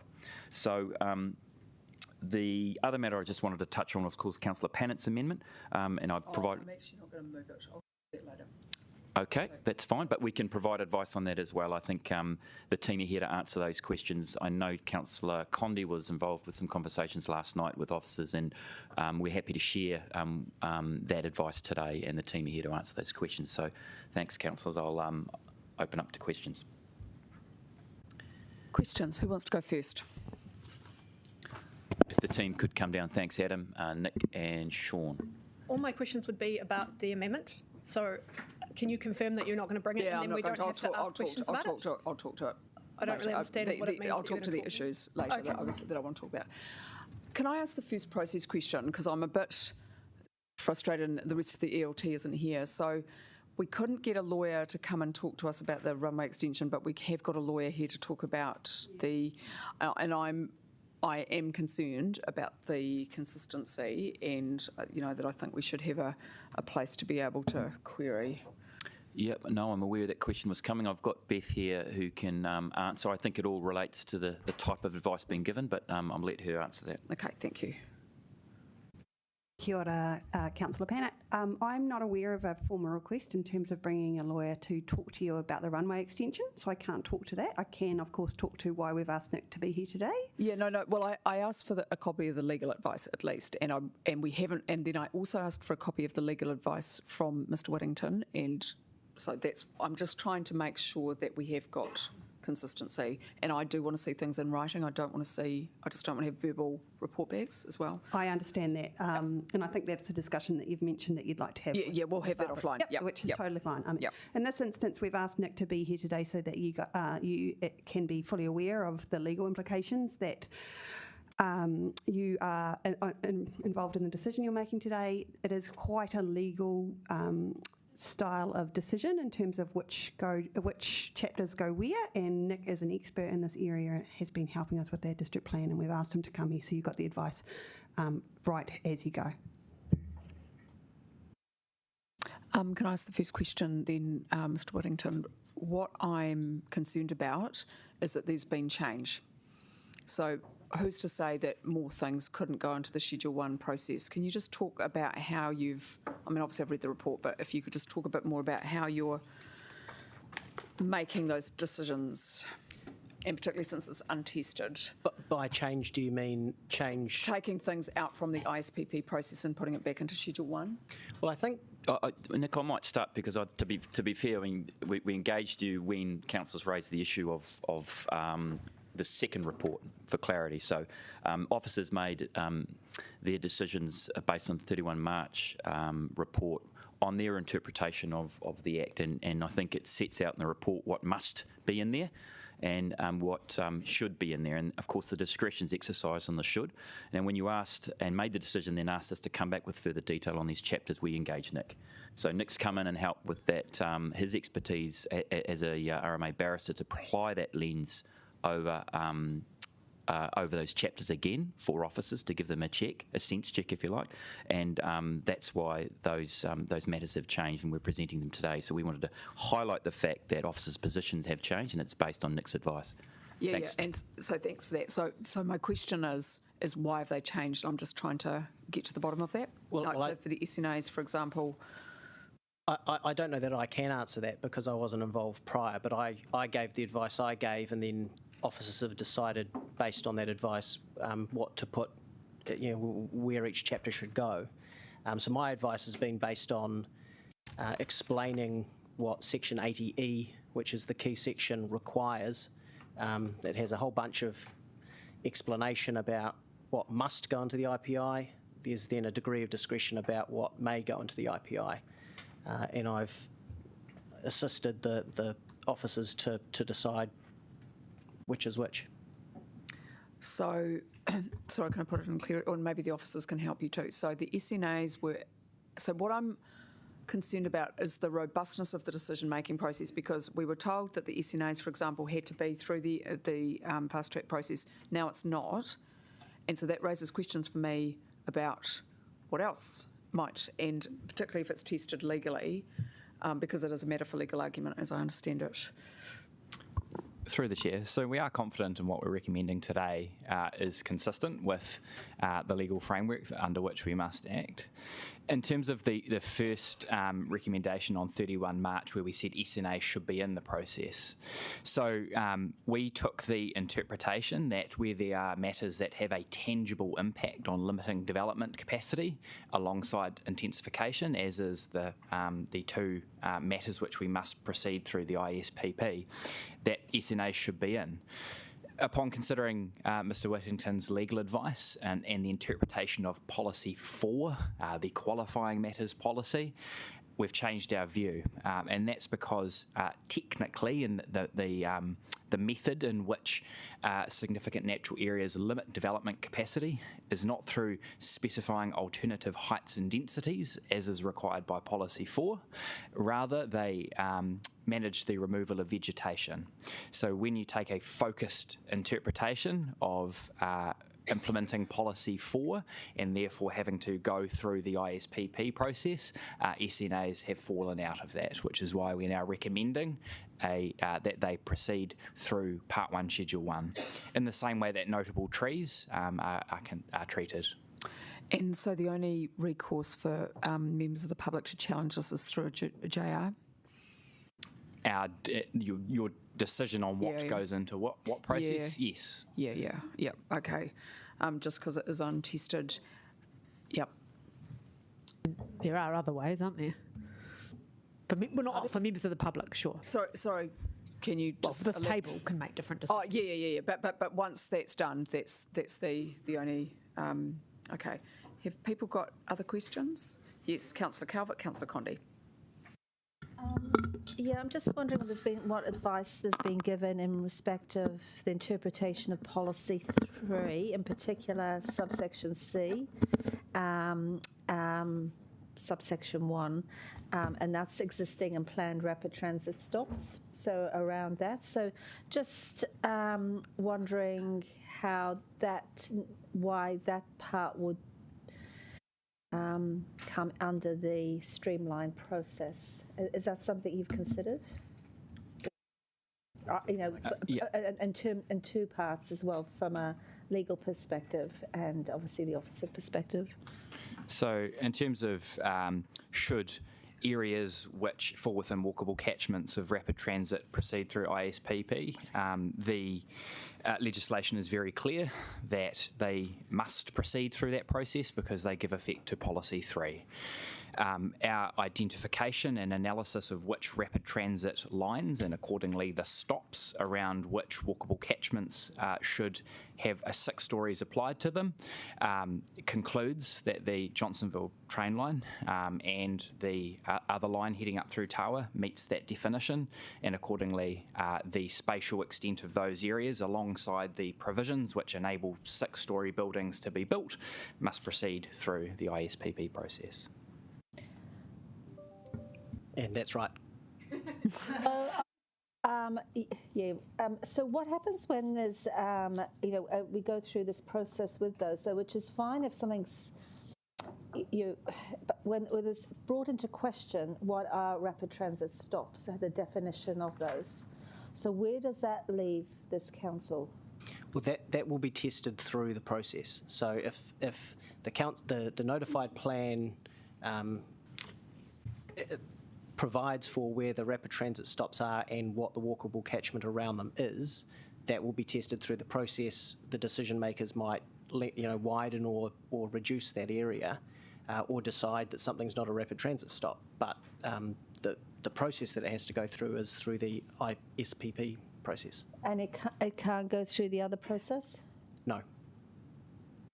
Why is that? Because of the NPS? Yes, because it's implementing Policy 3 of the NPS, therefore it has to go into the IPI. So even if the implementation is questioned in terms of the interpretation, that can only be resolved. Can that be resolved through any other means other than these 2 processes?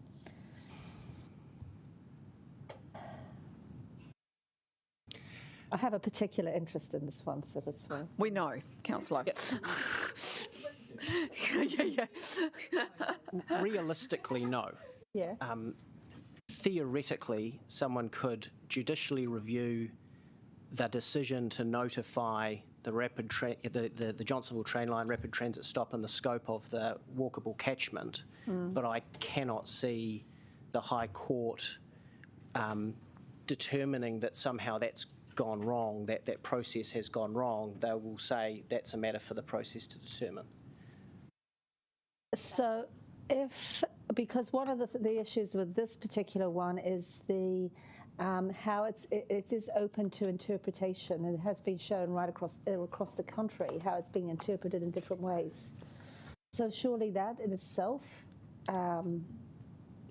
casts some, I wouldn't say the word doubt, but it's about whether, in essence, our officers have interpreted it correctly. I think the debatability about the spatial area of a walkable catchment around a rapid transit stop is a question for is a planning outcome that's debatable, but the process through which it goes through is not. Whatever the council notifies, and that hasn't yet been determined, but whatever the council notifies does have to go through the IPI. There's just no question about that. Through the chair, in the first instance, the hearings commissioners on the ISPP will consider whether the rapid transit stop identified by council and the line meets that definition. That's the first port of call. So is that the only way for citizens to test that then? Is there no way for it to go through the other process, through the RMA? No. And so can I also ask, have you provided specific on anything in regard to this our proposed district plan? Have you provided any information in writing? Yes, I've provided advice on the interpretation of Section 80E, and officers have used that to provide the advice to you about what should go into each process. Okay, thank you. Councillor Condi. Thank you. I just wanted to clarify that I'm going to use SNA as an example, but the number of things that have sort of been shifted from one place to another, that in your view, it's not that they remain qualifying matters under the MPSUD. It's simply that because they do not specifically affect building heights, that you're recommending that they therefore they don't have to go through the ISPP process. Is that correct? Through the Chair, that is correct.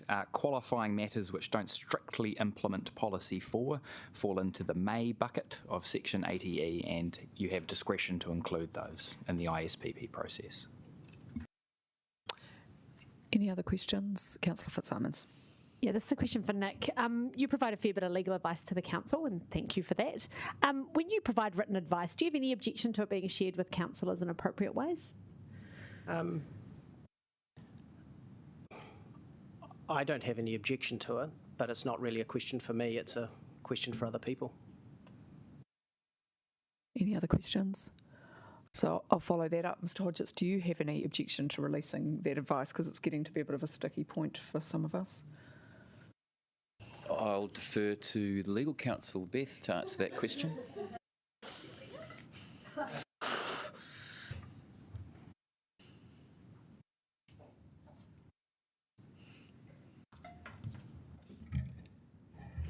Thanks, Liam. Kia ora, councillors. I note and understand that this is an issue that you'd like to resolve, and I think there are ways and means to do that. Recently, we seem to be getting to a position where officers would prefer to brief you, as we need to do, and it's totally appropriate of us to do, on the legal risks in a way that doesn't necessarily disclose the written legal advice. It is absolutely your role as decision makers to understand legal implications of the decisions you make, and it is our role as officers to make sure that you get that advice. How that advice is obtained or provided is a matter for the Chief Executive to determine, and that's where we are at right now. So how is it that one can accurately measure those risks if you actually haven't seen the wording? It's like, would we make a decision on anything else just on the basis of a verbal briefing or a summary of some other expert advice? Well, as I would respond to that, Iona, you do have a legal team here. We are available to answer your questions. I make myself available to you at all times of the day and night. You don't need to do that, promise. It is my job to make sure that the legal advice the organisation receives is adequate and that it is appropriately provided to the councillors. Okay, Mayor Foster, thank you. I'll start by making the observation that we do that all the time with, we don't go troll through all the engineering and building, etc., technical details. We rely on a summary of those sort of things a lot of the time. But the question was, just in terms of those, the reason you said SNA's not required, welcome that, to be in the fast track or ISPP process is because they don't relate to building heights. What do you do with, at the moment you've got historic heritage and I'm assuming character in there, which character does have a height bit, but can you just walk us through that? Because particularly with historic heritage, basically, generally speaking, what we're doing is saying it's there, you're not, the general intent is not to muck around with it, but you've still got that in the ISPP process at the moment. Can you just walk us through that?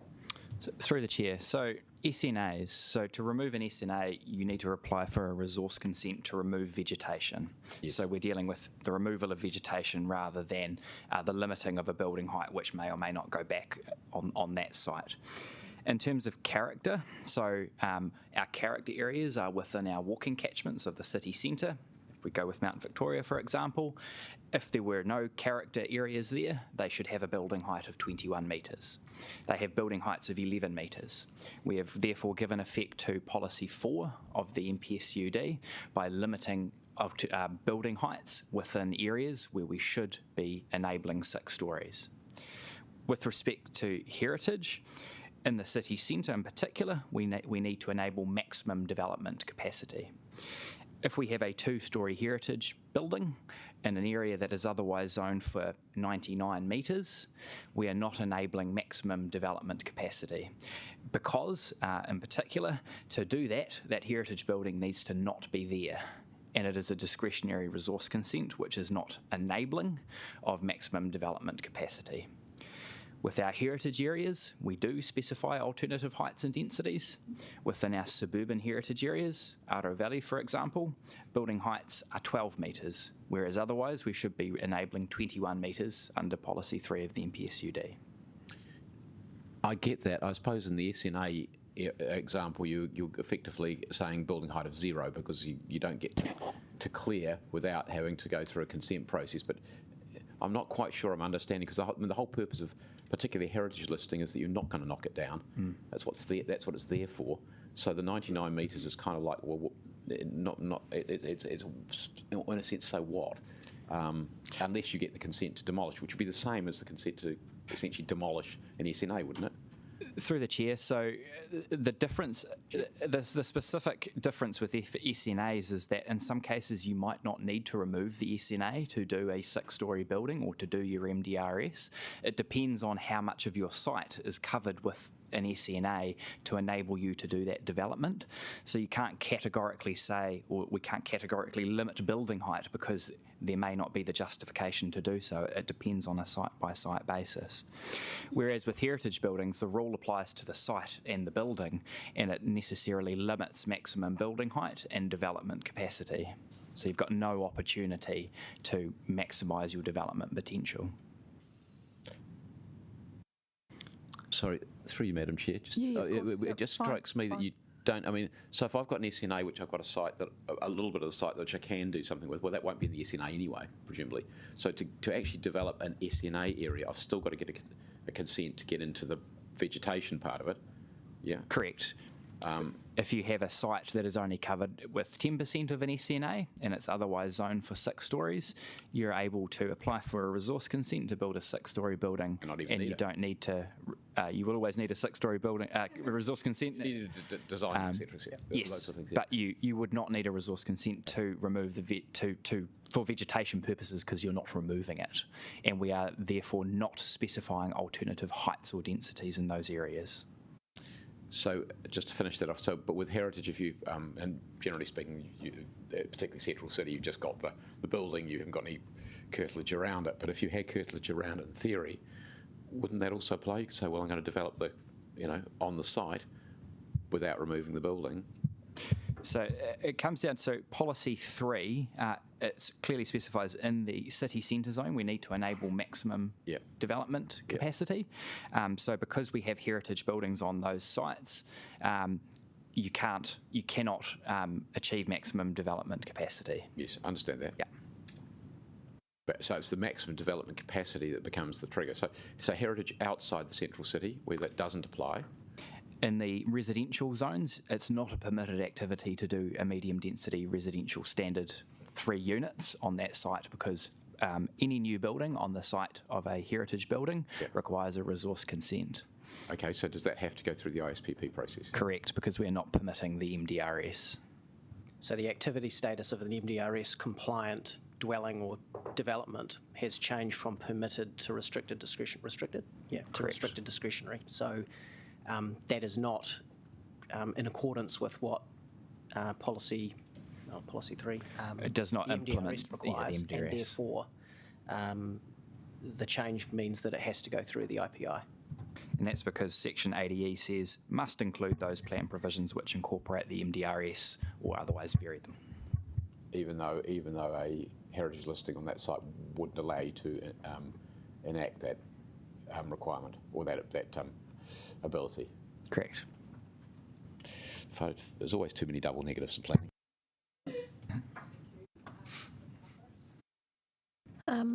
Back to the legal advice. If we, since we can't see any written legal advice at this stage, what would be the impact if we didn't want to agree the officer's recommendations until we saw that legal advice? What would be the impact of that? I mean, what's the timing of all of this? Sure. Through the chair, the first impacts would be administrative in that we have to notify the NPSUD sections of the plan by a given date. That's August. Which would create considerable issues for officers in complying with the law should you delay, and we would be if we were unable to resolve an impasse.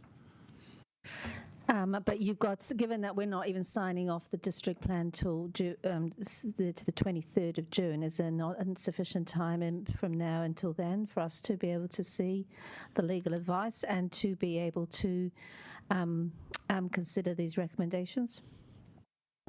The matter of you seeing legal advice is not within my gift. So no, but but I mean, essentially, have we not got until the 23rd of June essentially to make this decision?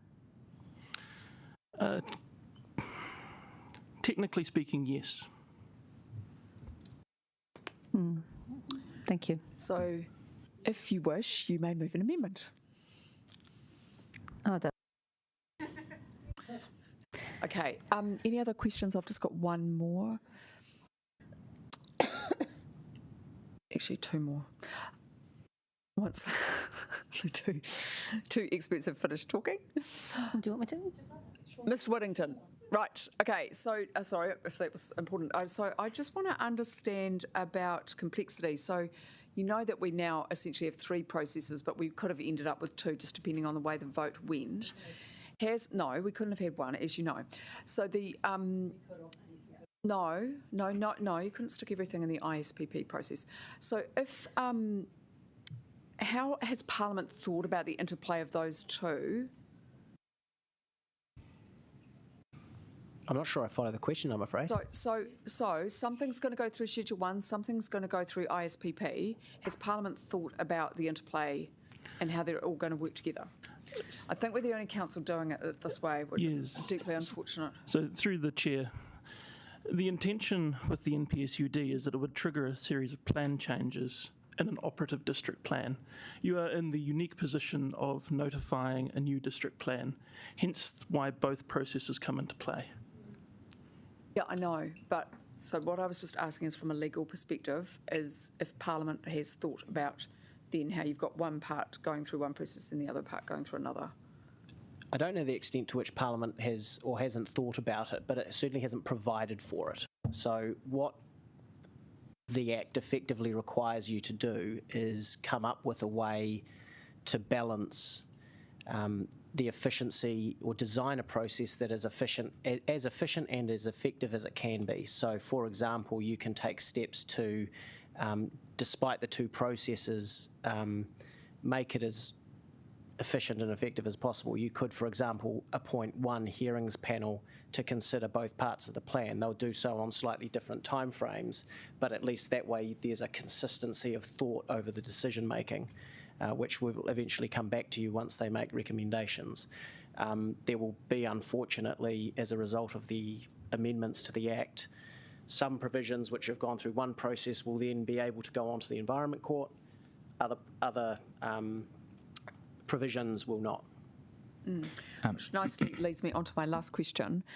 I think the Mayor would share that concern about the 1 hearings panel process. So you may be aware that this council's practice has been to have councillors on district plan changes because it is a policy document. So can officers just cover, you are intending to only, your advice is going to be to have 1 hearings panel. So that means the more we shove into this ISPP process, then there's no chance for challenge. Look, over to Adam to answer that. I'm not actually that familiar with the fact that that's an option or not. Or then how could we, is it possible then to have 2 panels and then, just how that would work? Through the chair. So our advice and our recommendation is that there is only 1 hearings panel. To have 2 hearings panels would leave this process rather confusing and somewhat unworkable for the community. So the implications of 2 hearings panels are if we did not have, as your amendment was recommending, design guides going with our six-storey building rules, we could end up in a situation where one hearings panel has considered the plan provisions for building six-storey buildings, and another hearings panel considering the design guides, but determining that they are not necessary, whereas we have written and one hearings panel has confirmed the approach to building six-storey buildings is heavily reliant on design guides. So we could end up in a situation where a plan is not integrated. So in other words, if following that advice, then I could put my amendment up, because then you could have one panel and looking. You remember the intent of my amendment was to just keep it as simple as possible. So you could, if you had one panel. The risks of not taking not including the maze from Section 80E is reduced, provided there is only one hearings panel. However, it is our advice that provisions that support consequential or are reliant on other parts of the plan are considered at the same time through the same process. And that's why we are recommending that the list of maze, such as the strategic direction that relate to those parts of the plan that are required to go through the ISPP, accompany those so they are considered and determined by the same people at the same time. Okay, thank you. Any other questions? Right, Councillor Paul. No, sorry, Mayor Foster, I do apologise, sorry. Look, it's just following your question. But your answers were focused there on the ISPP process, because it's about the things that you link together. I just looked through the list of the district-wide matters, and I'm going back now to the way we dealt with the current plan, where we had a lot of different hearings panels dealing with specific items, and there are quite clearly, I mean, you could slice and dice this a million different ways in terms of different groups, so you actually, weren't putting too much on an individual group of people to hear everything. And I don't think there was any incoherence about that at all. So when it comes to the Schedule 1 process, do you see any problem having more than one panel doing the hearings? We do, particularly because, through the chair, because some parts of the plan are now not appealable. And if you have different people making decisions on provisions which are support or are related to them, and they reach different conclusions, we've ended up with parts of the plan that have been fast-tracking, and then we would have to go back and change those if other provisions are appealed by individuals that have been determined through a different panel. So let's be clear. There are parts. So what you're saying is that there are parts in Schedule 1, the Schedule 1 process, which you think are supporting the parts in the ISPP process, but at the moment are severed from them in terms of process. Could you identify which ones those are? Because I thought your whole idea was to keep to the extent that we have split the two, was to keep the ones which actually had to go with the ISPP process together. No, I think you're at cross purposes. Oh well, yeah, that's why I'm asking the question, because I'm not sure I'm understanding the answer. Through the chair. So, as an example, our strategic direction chapter is now being split in two. So we are recommending that through the ISPP process, we deal with those parts of the strategic direction chapter that relate to content that must go through the ISPP. No problem with that. If we have a different hearings panel, which we would necessarily need to for the Part 1 process, if councillors determined that they wanted to be on that panel may come to different conclusions about one chapter that has now been cut up into different parts. So we could end up with an inconsistent logic within one chapter that is supposed to set the strategic direction for the city. Furthermore, some parts of that chapter are appealable and other parts would not be. Okay, that's the strategic direction. But if I look through things like, you go down there to go to energy infrastructure, transport, contaminated land, that hazardous substances, those stand apart from the things which are in the ISPP process, don't they? They do, correct. So that's my point, is that you could, for a lot of those, you could actually deal with them. I mean, you can have a different group of people dealing with contaminated land than you did with natural features and landscape, surely. Those are completely severable items. Well, as for the design of the panels, that's not really for me to say, but I mean, in theory, yes. Yeah, I just want to make sure that I'm understanding exactly what your advice is. So that's fine, because I have no issue with having more than one group of people hearing the whole lot, because it's clearly going to be a lot a lot of work. And as I said, I haven't seen any discordance from doing that before.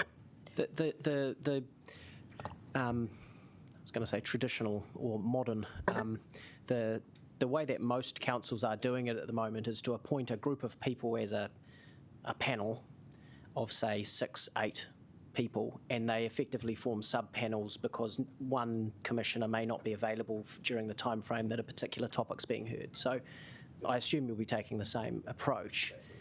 And I think what officers are suggesting is that if you keep that group the same, yes, it might be sliced and diced for a particular topic, but by and large you'll have consistency of thought. The chair will be able to ensure that you don't end up in a situation where on related matters one group of people takes one approach and a different group of people takes a completely contrasting approach, which could end up either completely undermining the provisions that have been determined earlier or making things very difficult from a later legal interpretation perspective when resource consents are appealed to the Environment Court and people are trying to work out what the relevant plan provisions say.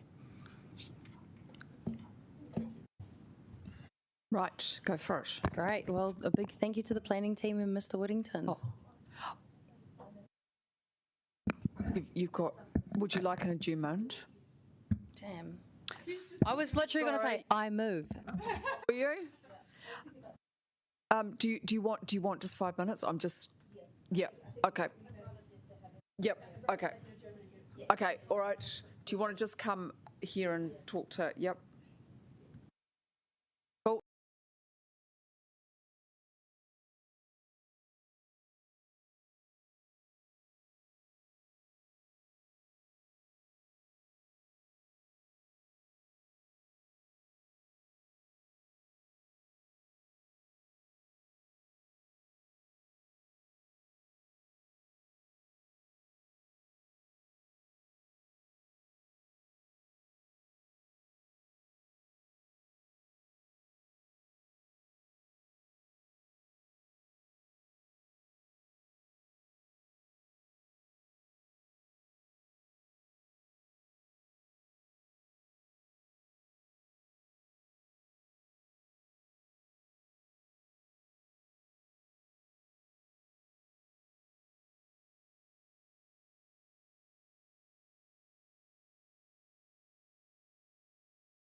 Okay, good. Anyone like to speak? No, Councillor Day. Sorry. No. No. Councillor, does anyone want to speak? Because I intend to, but no one. Okay. I do want to speak to a couple of things. So look, I was going to bring an amendment around what I thought would hopefully help with a understandable split for the public. Everything that has to go through the ISPP process, go through that, everything else through the RMA. Now, I take the point that there was some complexity there and we'd end up splitting up things. But for me, this is a deeply serious matter. And, the debate today just confirms it over and over and over again about how through the resource management process we make bad calls which over time have massive impacts. And, like the discussion around the airport essentially means that we could have more carbon from the airport, and without any ability to really stop it. And the reason I'm tight on this is because about the right to appeal is because I don't think that everyone, a few people hold wisdom, and I have seen lawyer after lawyer, planners, architects, engineers, doctors, you name it, making difficult calls which could be easily challenged, particularly when you might take a different framework.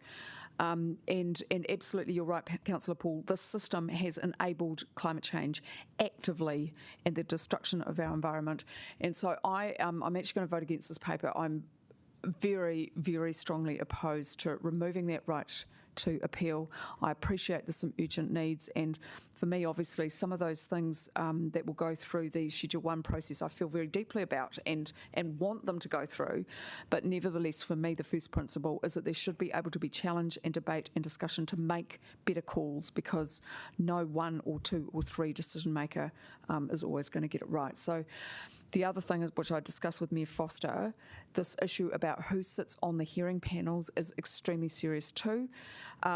Again, there's a bit of lack of trust just in supposedly experts who know everything about a certain thing. But the whole point around the district plans is they are policy documents of council, and so we don't get the pale male stale, Councillor Paul, as you've been talking about, that sometimes we do need a diversity of perspectives and diversity of people.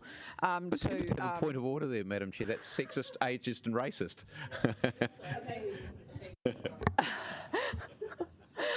I don't think I'm going to uphold that, but you know what I mean. So I think, for me, that's actually quite deeply problematic. Now, of course, I'm happy to accept the challenge on the other side that councillors come in with predetermined views, don't necessarily have all the professional expertise, because it's the planning regime is so complex, and that you do need to do a lot of work. But, for me, that principle of community involvement is extremely important, and we would not have got the environmental wins that we have had if there hadn't been the right to challenge. And I will always maintain that right, even if it's someone doing something silly like appealing a cycleway. You still have the right to do it and put up your arguments to show why it shouldn't go ahead. Right, any other speakers? Mayor Foster. You encourage me. Look, Madam Chair, I agree with you. I think the problem is that we are here because the government decided, and this has been what's happened with the poor old RMA. Don't know. I've never counted the number of amendments it's had, but it's an astronomical number, and the vast majority of those have been successive governments trying to reduce the amount of involvement that the public have and having a say. And around this council table, we've fallen on one side or the other and sometimes on arguments about whether the public should have more or less say. But that's why we're here in this situation. So in principle, I agree with you absolutely that the more say the public have, the better. I was really desperately hoping that this district plan, having had the experience of the first one, which was it was a really good process. But what we learnt from that is to encourage more people to have a say. And I was really hoping that when we got to this one here, we do a new district plan, that we will be encouraging our community to have a really good say across all manner of different issues. And what you end up with at the end of it, people agree or disagree, but they've all had their say, and it becomes the people's plan. It is something that people that's been the creation essentially of the community, and I think that's really, really important. Which is why I've always been so strong about defending it when it's come to discussions which I've overridden it, and you probably know which ones I'm talking about. In terms of the hearing process, if I can just make this observation, and this is particularly for officers to consider too. When we did the first round of district plan. I think probably there was a much higher degree of experience of the Resource Management Act in those councils, but over quite a number of years, it was done with a great deal of maturity, a great deal of thought, and I think we ended up with a really coherent package of the district plan. You didn't have to have one set of people hearing the lot. You had a whole lot of different hearings panels over more than one triennium actually, and I think it worked really, really well. But that really comes down to the people who are chosen. So I just leave it there. But it can work really well. But any system can be messed up by people.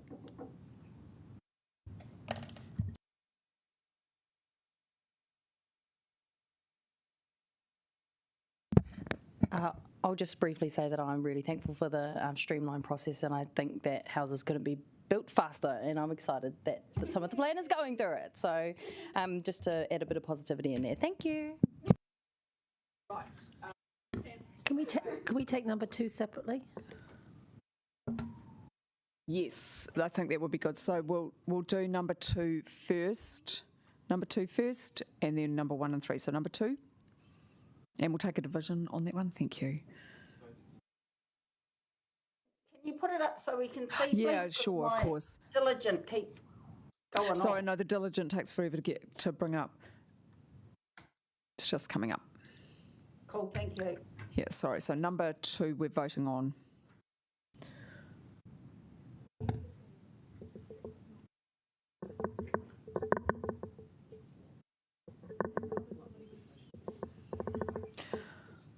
No, because you have to say.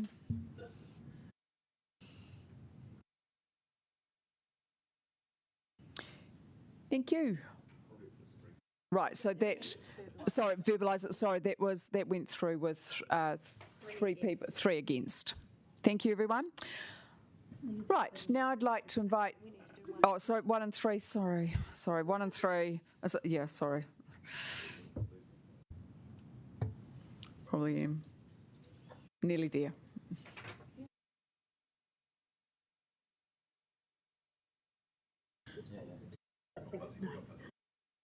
Yeah. That was unanimous. Thank you very much, everyone. Right, Vida, and look at all the great people that are sitting in the audience. I'm now not grumpy. I'm going to be very happy about this paper. So, Can we take it as read? Yeah. We take it as read? No. They've got to have their time to. This has been a big. In front of us already. There's some implementation work. Anyway, Vida. Kia ora koutou, thank you, and we will try and keep it as short as possible.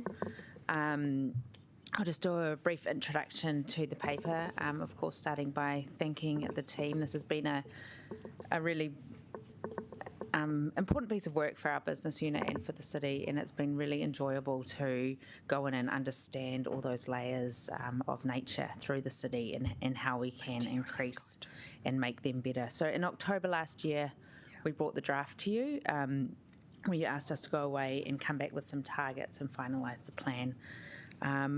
We have done quite a lot of analysis and different studies since then, which has informed through evidence the targets that we put before you today. And those targets are also, we think, both ambitious yet also doable, and that's been really important for us with the 10-year timeframe that we are proposing with this paper.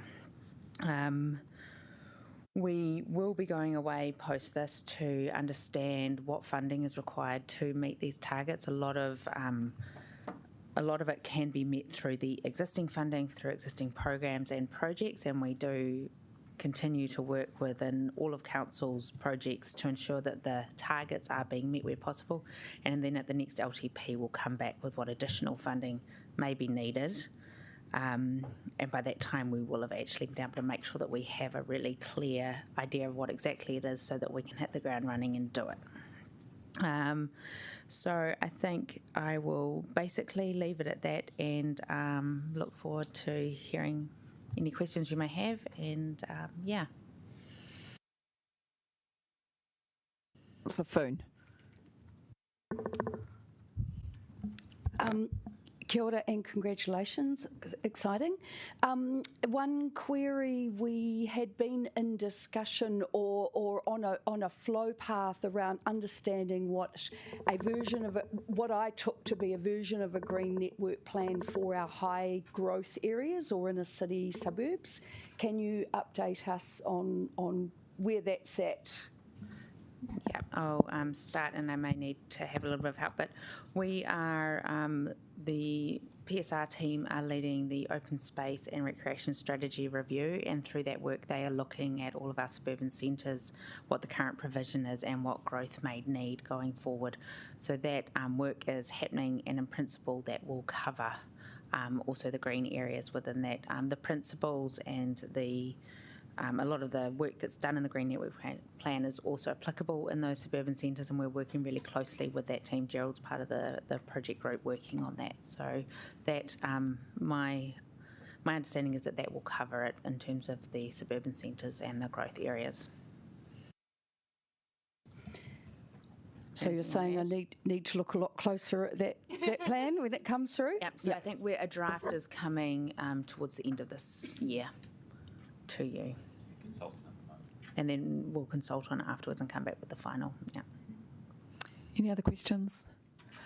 Mayor Foster. Just quickly, presumably you'd be quite comfortable with the recommendations. 3 is quite clear. Excuse me. 3 is quite clear about what no net loss means. So in other words, take the words in the paper and put them back up there. No net loss of green elements is what you're saying there, but just put it into the recommendation or the resolution. Yeah, we were trying to keep them sort of as short as possible so people could remember and count them off. It's still, yeah. I'm not adding to them. I'm just making a little more complete, so it's clear what's no. God, I'm struggling with that. No net loss of what is? Yeah, okay. That's all I meant. Yes. Yeah, yes. That's fine. Yep. Yeah, okay.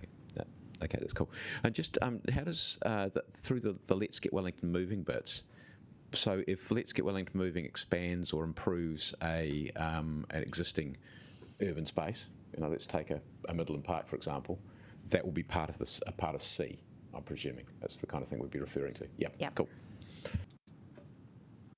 2 questions. Sorry, I've been talking to you about the Waitangi Park wording.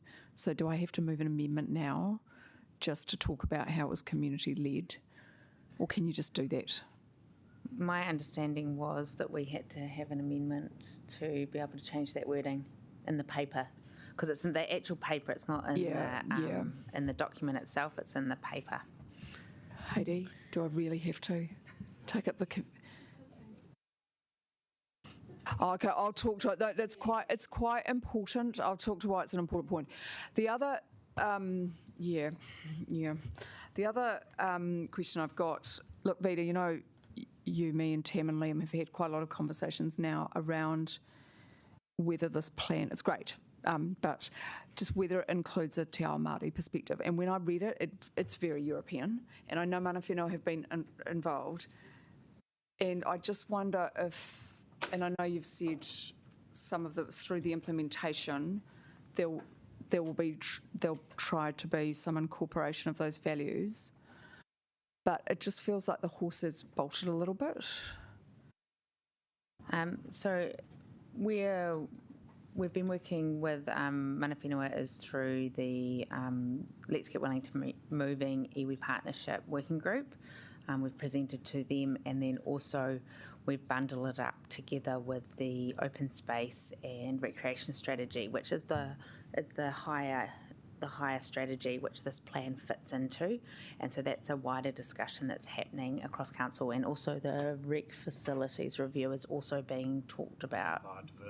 And biodiversity strategy at the same time with mana whenua, so talking about more things at once. And Yeah, so that's where we're at with it, and there's definitely through the individual projects we always work with and partner with mana whenua at the start of projects around what their aspirations are, also in terms of greening. Okay. Yeah, so is it all right, just some feedback though, just when every document, I guess we each sort of put a lens over some stuff and yeah. Okay. Is there any other questions? Nope. Okay, right. Well, I am going to introduce the paper, and it is actually a pleasure. And I am actually going to read out the names of all the people that have worked on it, because it's a major piece of work, and I want to acknowledge those people. So Gerald, Caitlin, Vida, Amy, Jess, Katie, Beck, Shona, Will, Joshua, Mawhanwe, Ella, Stu, Emily, and Amy. A deep thanks.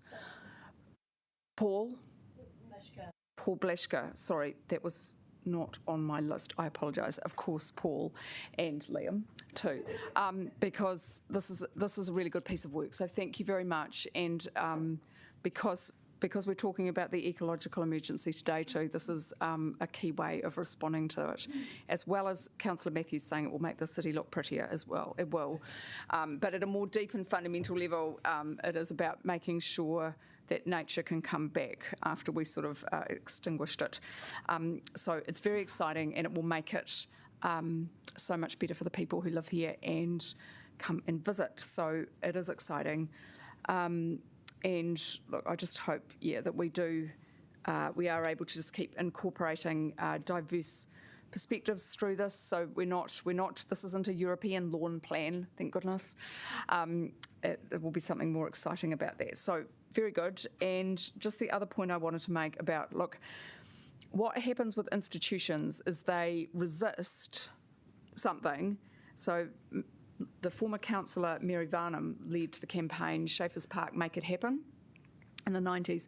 Huge amount, Mayor Foster will remember, huge amount of work, possibly Mr Blunt will remember too.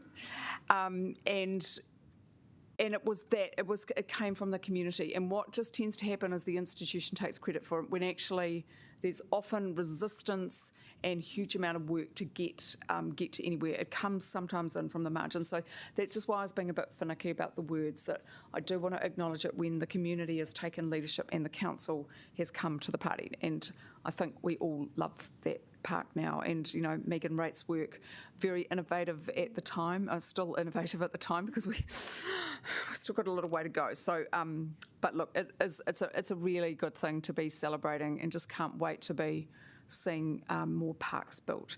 And I just also want to acknowledge Councillor O'Neill, who's going to second the paper, because she's done a lot of work on this too when she was the Natural Environment Portfolio Leader. So if you would like to speak now, Councillor O'Neill, and then Councillor Matthews. Sure, thank you, Councillor Pennant. Though I only had the portfolio for 1.5 years, this was something that came across our table with a lot of care and attention. And I want to take the time to acknowledge in particular Beck Ramsey, who had been with Wellington City Council over 13 years in the green natural environment space, and has just departed our organisation very recently. But I want to thank Beck, our amazing PSR team, and our planning groups, VIDA, that have prioritised greening in our city for so many years.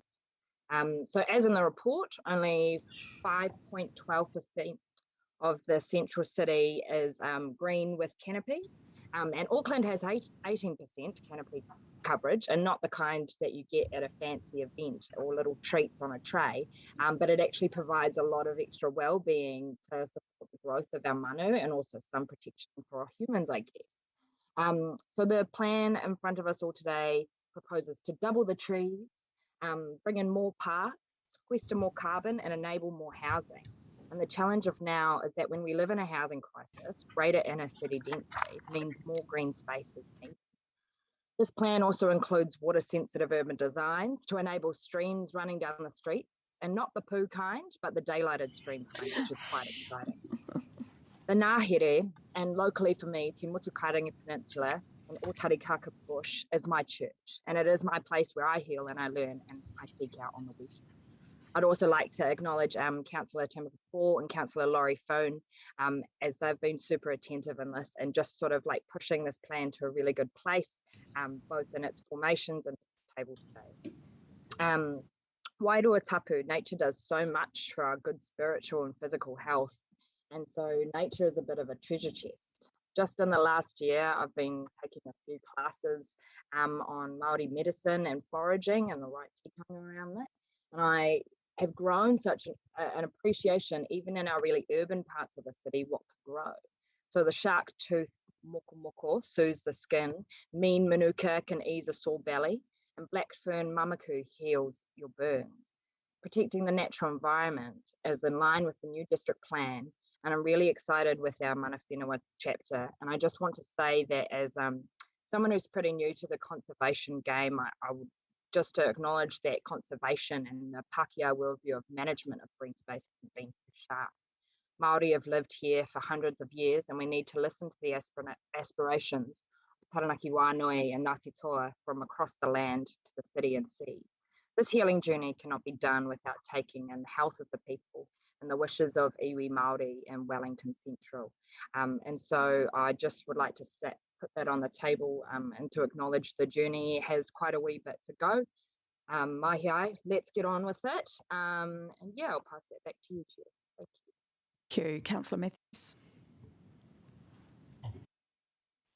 Just very briefly, I want to defend myself about saying about the prettiness because I know obviously the ecological and climate adaptation and all of those reasons for doing it, but actually for a lot of people, what they will experience are places that are prettier and nicer to be in for whatever, as they go about their business, whether they live in the city or are visiting the city. And I just want to briefly touch on how important that is for the economic benefits, because when we want to go in those places, you know, like I was thinking about, you know, we've often sort of talking about how terrible things are for hospitality at the moment in Wellington.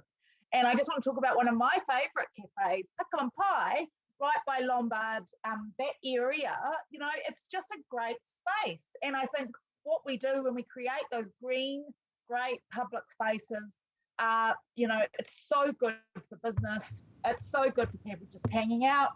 And yeah, so I am all about making it prettier and I defend that word. Thanks. Thank you. Councillor Fohn. Oh, kia ora, Heidi. Can you pop up my little, yeah, okay. So yeah, just first of all, just really want to acknowledge Paul Blash, who's in the room, and just take back to your team that this is a momentous day for us, and thank you for all the groundwork on this. I do want to acknowledge Megan Rach. Thank you so much. I think she would be really celebrating today if she knew that this plan was coming forth after all her hard work in our city, and also to the team for the great work on this.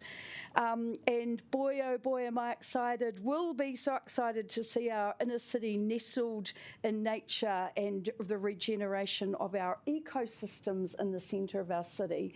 And that is such a great opportunity, and it's so unique to Wellington. And so like Councillor Matthews has just said, you know, just framing these things in an economic way, but actually this is what Zealandia's delivered. If this is an extension of what Zealandia has delivered on our centre city, this would set us apart globally. I just have got up here this little picture.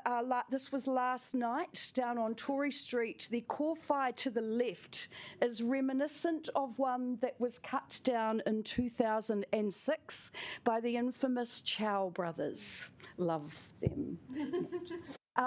And so I guess what I really want to see here is that, you know, the Chow brothers are developers in their own way, or, you know, business people, and they chopped down a tree that was there since 1930. And actually, I see Councillor Wolfe nodding, provided a really beautiful green spot in our inner city. And we don't want to see this kind of action happen again. And so that's why I wanted to remember this today. In fact, I would like to see, along with our our densification plans, that every developer understands the true value of what a green city brings to Wellington, and that they themselves are creative with how they negotiate about densifying as we go forward, seeing the unique value it brings to Wellington. So that I was one of the ones questioning the vision, and I just spoke to the team about it. We were so excited to get the Green Network Plan. I didn't really look at the words of the vision, and I think what's written in the plan is far more aspirational than what we've actually got in the vision. So I guess, I'm hoping this will be a living document, and as we work with mana whenua, I would really invite them to bring their aspiration to the vision for this plan for Wellington. I think that would be the rightful place of really getting that vision right, if we could.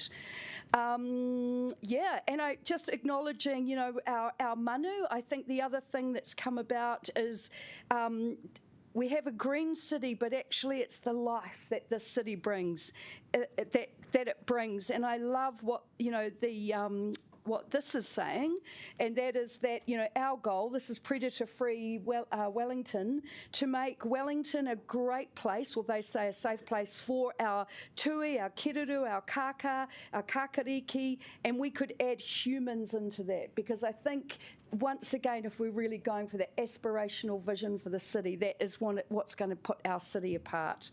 So kia ora to all that have worked on it, and I would only happy to go forward with densification with this in place as well. Thank you. Kia ora, Councillor Day. Kia ora. I really enjoyed reading the report on this, but also the way that the paper gave the examples. I found that really helpful to think about places that I've seen or heard of and how that applies to our environment was really helpful. I also really loved the number 45 in the report, not number 44 in the report, that talks about the cost of a tree being removed and looking at how much carbon it's absorbed in its lifetime and seeing it in a completely different light. I think it's really, really important that this is, forming the basis for how we think, that we don't just see it as a tree and a tree in the way. It's actually a tree that's performing a really important role in the city. So I'm really excited to see that in there. I do just want to speak to the mana whenua perspective and just the questions earlier just around the report having more of a mana whenua view. And I guess I just want to say, we're on a fast journey here of catch up, but we have to be understanding of the fact that not everybody is able to just jump when we click our fingers and say we're ready for a perspective in a report. And I actually really love the fact that the officers have responded to that really well in the report. I read it and I was like, actually, I'm really encouraged because I can hear that our staff are listening when mana whenua are saying we actually want to have this conversation when we talk about Let's Get Wellington Moving. We don't want to just have a conversation just about this, and we don't just want to give a name to a report. We actually want to look at the values that we bring to it in a wider context, and actually that's what Tūpa Kia Ora and Tākai Here are about, is about looking at things in a holistic way and bringing a Te Ao Māori perspective. And I'm really heartened by the fact that my colleagues want to see that and feel it and hear it now, but I guess we just have to remember that we're one part of that journey, and what we have to do is be supportive but also patient and know that we're heading in the right direction. And I just want to thank the staff for being open to fitting in with other people's processes and other worldviews, which is really exciting. So I'm pretty excited about the whole thing. So thank you. Thank you, Mayor Foster. Yeah, look, thank you. And can I add my thanks to all of the team. Vita's the only one who's looking up there, but to all of the team, Gerald, great work. Paul, back, and the whole of the team who's done a lot of work to put this together. I'm thrilled to see this here.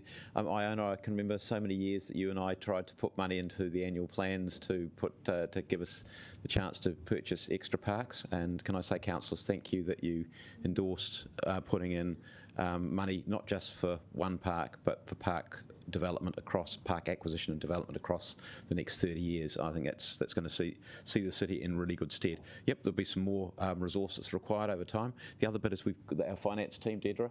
We've got to get this into the DC policy so that the growth pays for a decent chunk of that. But look, there's some other things I really wanted to say as well. The comment that was made about somebody, I think Tam, you might have said Wellington versus Auckland, 5% versus 18%. But just and we are definitely short of. There's no question we're short of green space in the central city, but don't forget that we do have a very, very large area. In fact, per capita, I think we have the largest area of green space of any city, certainly in New Zealand. But that's mostly our green belt and our town belt. And those are fantastic assets, as we all know. But that doesn't mean that we don't need a lot of greening in the central city as well. And just as we go through the whole process of saying how important the trees are, just as we're thinking about our district plan, what we don't want to do is do the densification and lose all the trees. So we're saying we value them. We want, and I think Laurie, you said we want developers to value those. Well, we have to make sure that our district plan actually says value them. Because if our district plan doesn't say to value them, they won't.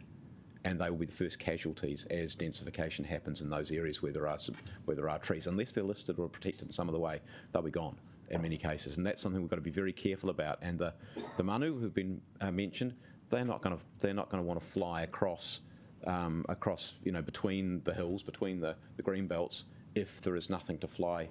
They've just got to fly over it. They're much less likely to do that than if there are places to land and stop and roost. And so that's really, really important.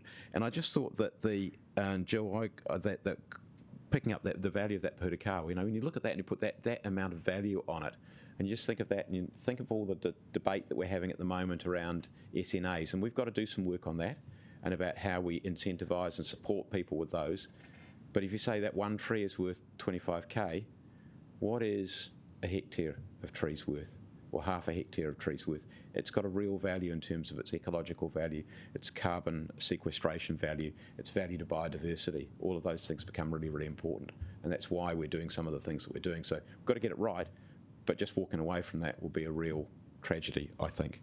And the final thing I was going to do, and I did want to pick up Rebecca's comment because I'm going to pat myself on the back for this one, but the park, the Denton Park there with Pickle and Pie, that was one I can remember the landowner of the area saying, look, I want to do a development there, can we do a deal?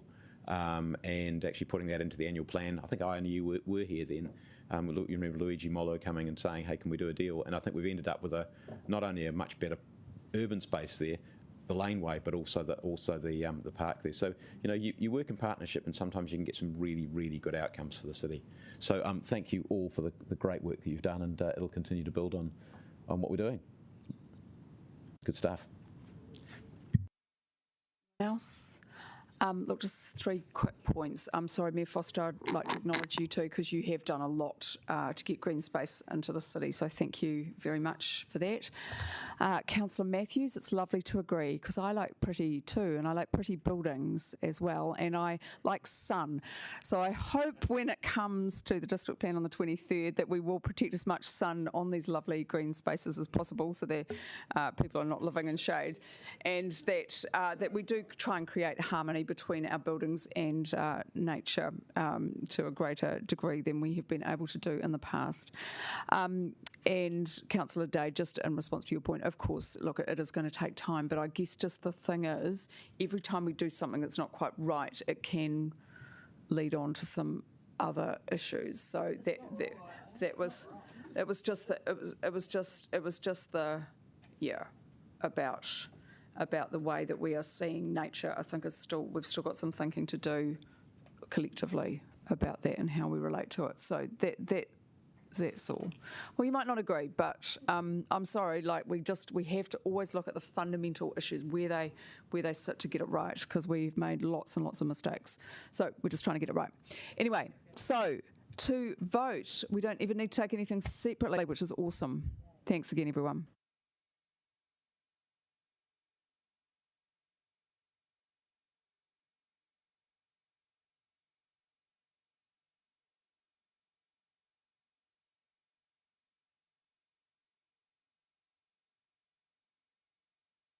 Water. Sorry, that was unanimous. If that could just be recorded as unanimous, that would be fantastic. Thank you very much again to the team. Right, Siobhan, would you like to introduce this paper for the second time?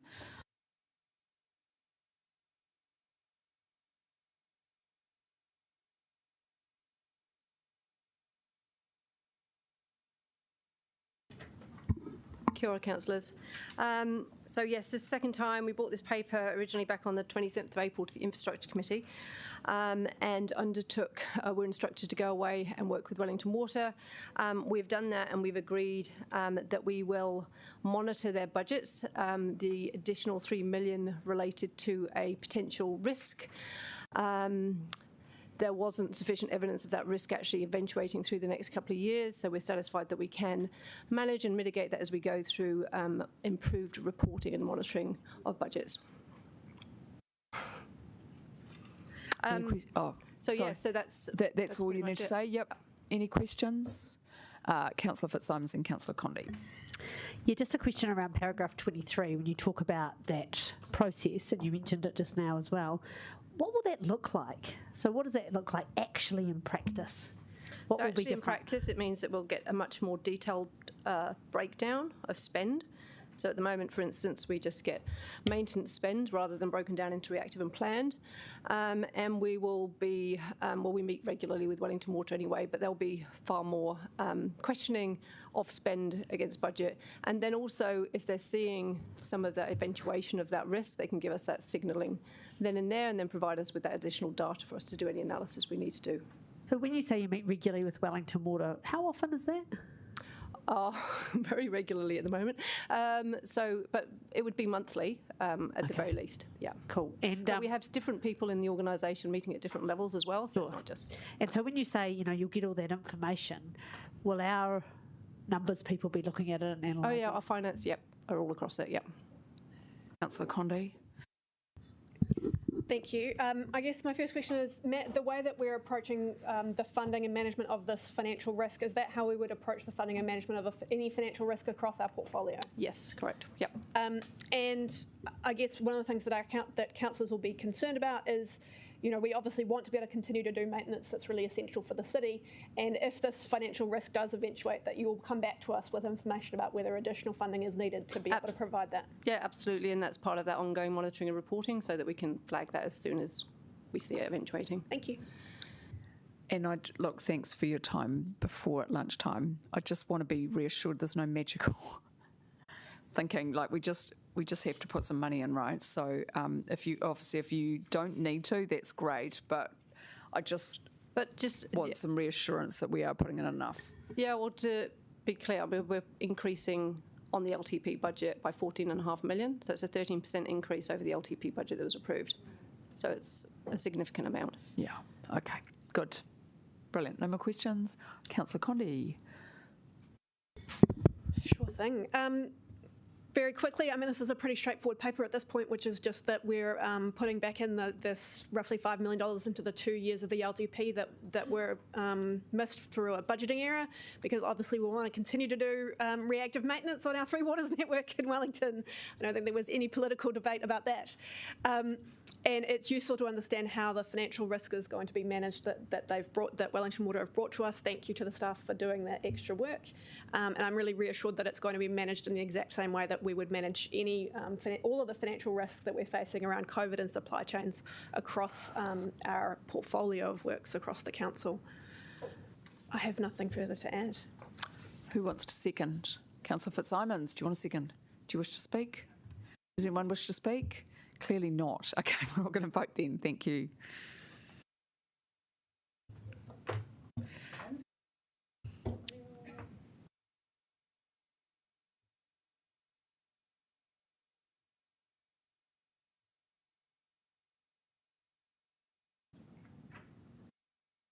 And that's unanimous. Thank you very much, everyone. Right, a tēnā kua mutu te hui e tū mō te karakia. Unehia ki te uru tapanui. Kia wātia, kia mama, te nāko, te tinana, te wairua. E te ara takatū, koe rā e ronga, pakaria aki runga. Kia wātia, ai rā kua wātia. Thanks, everyone. We got there.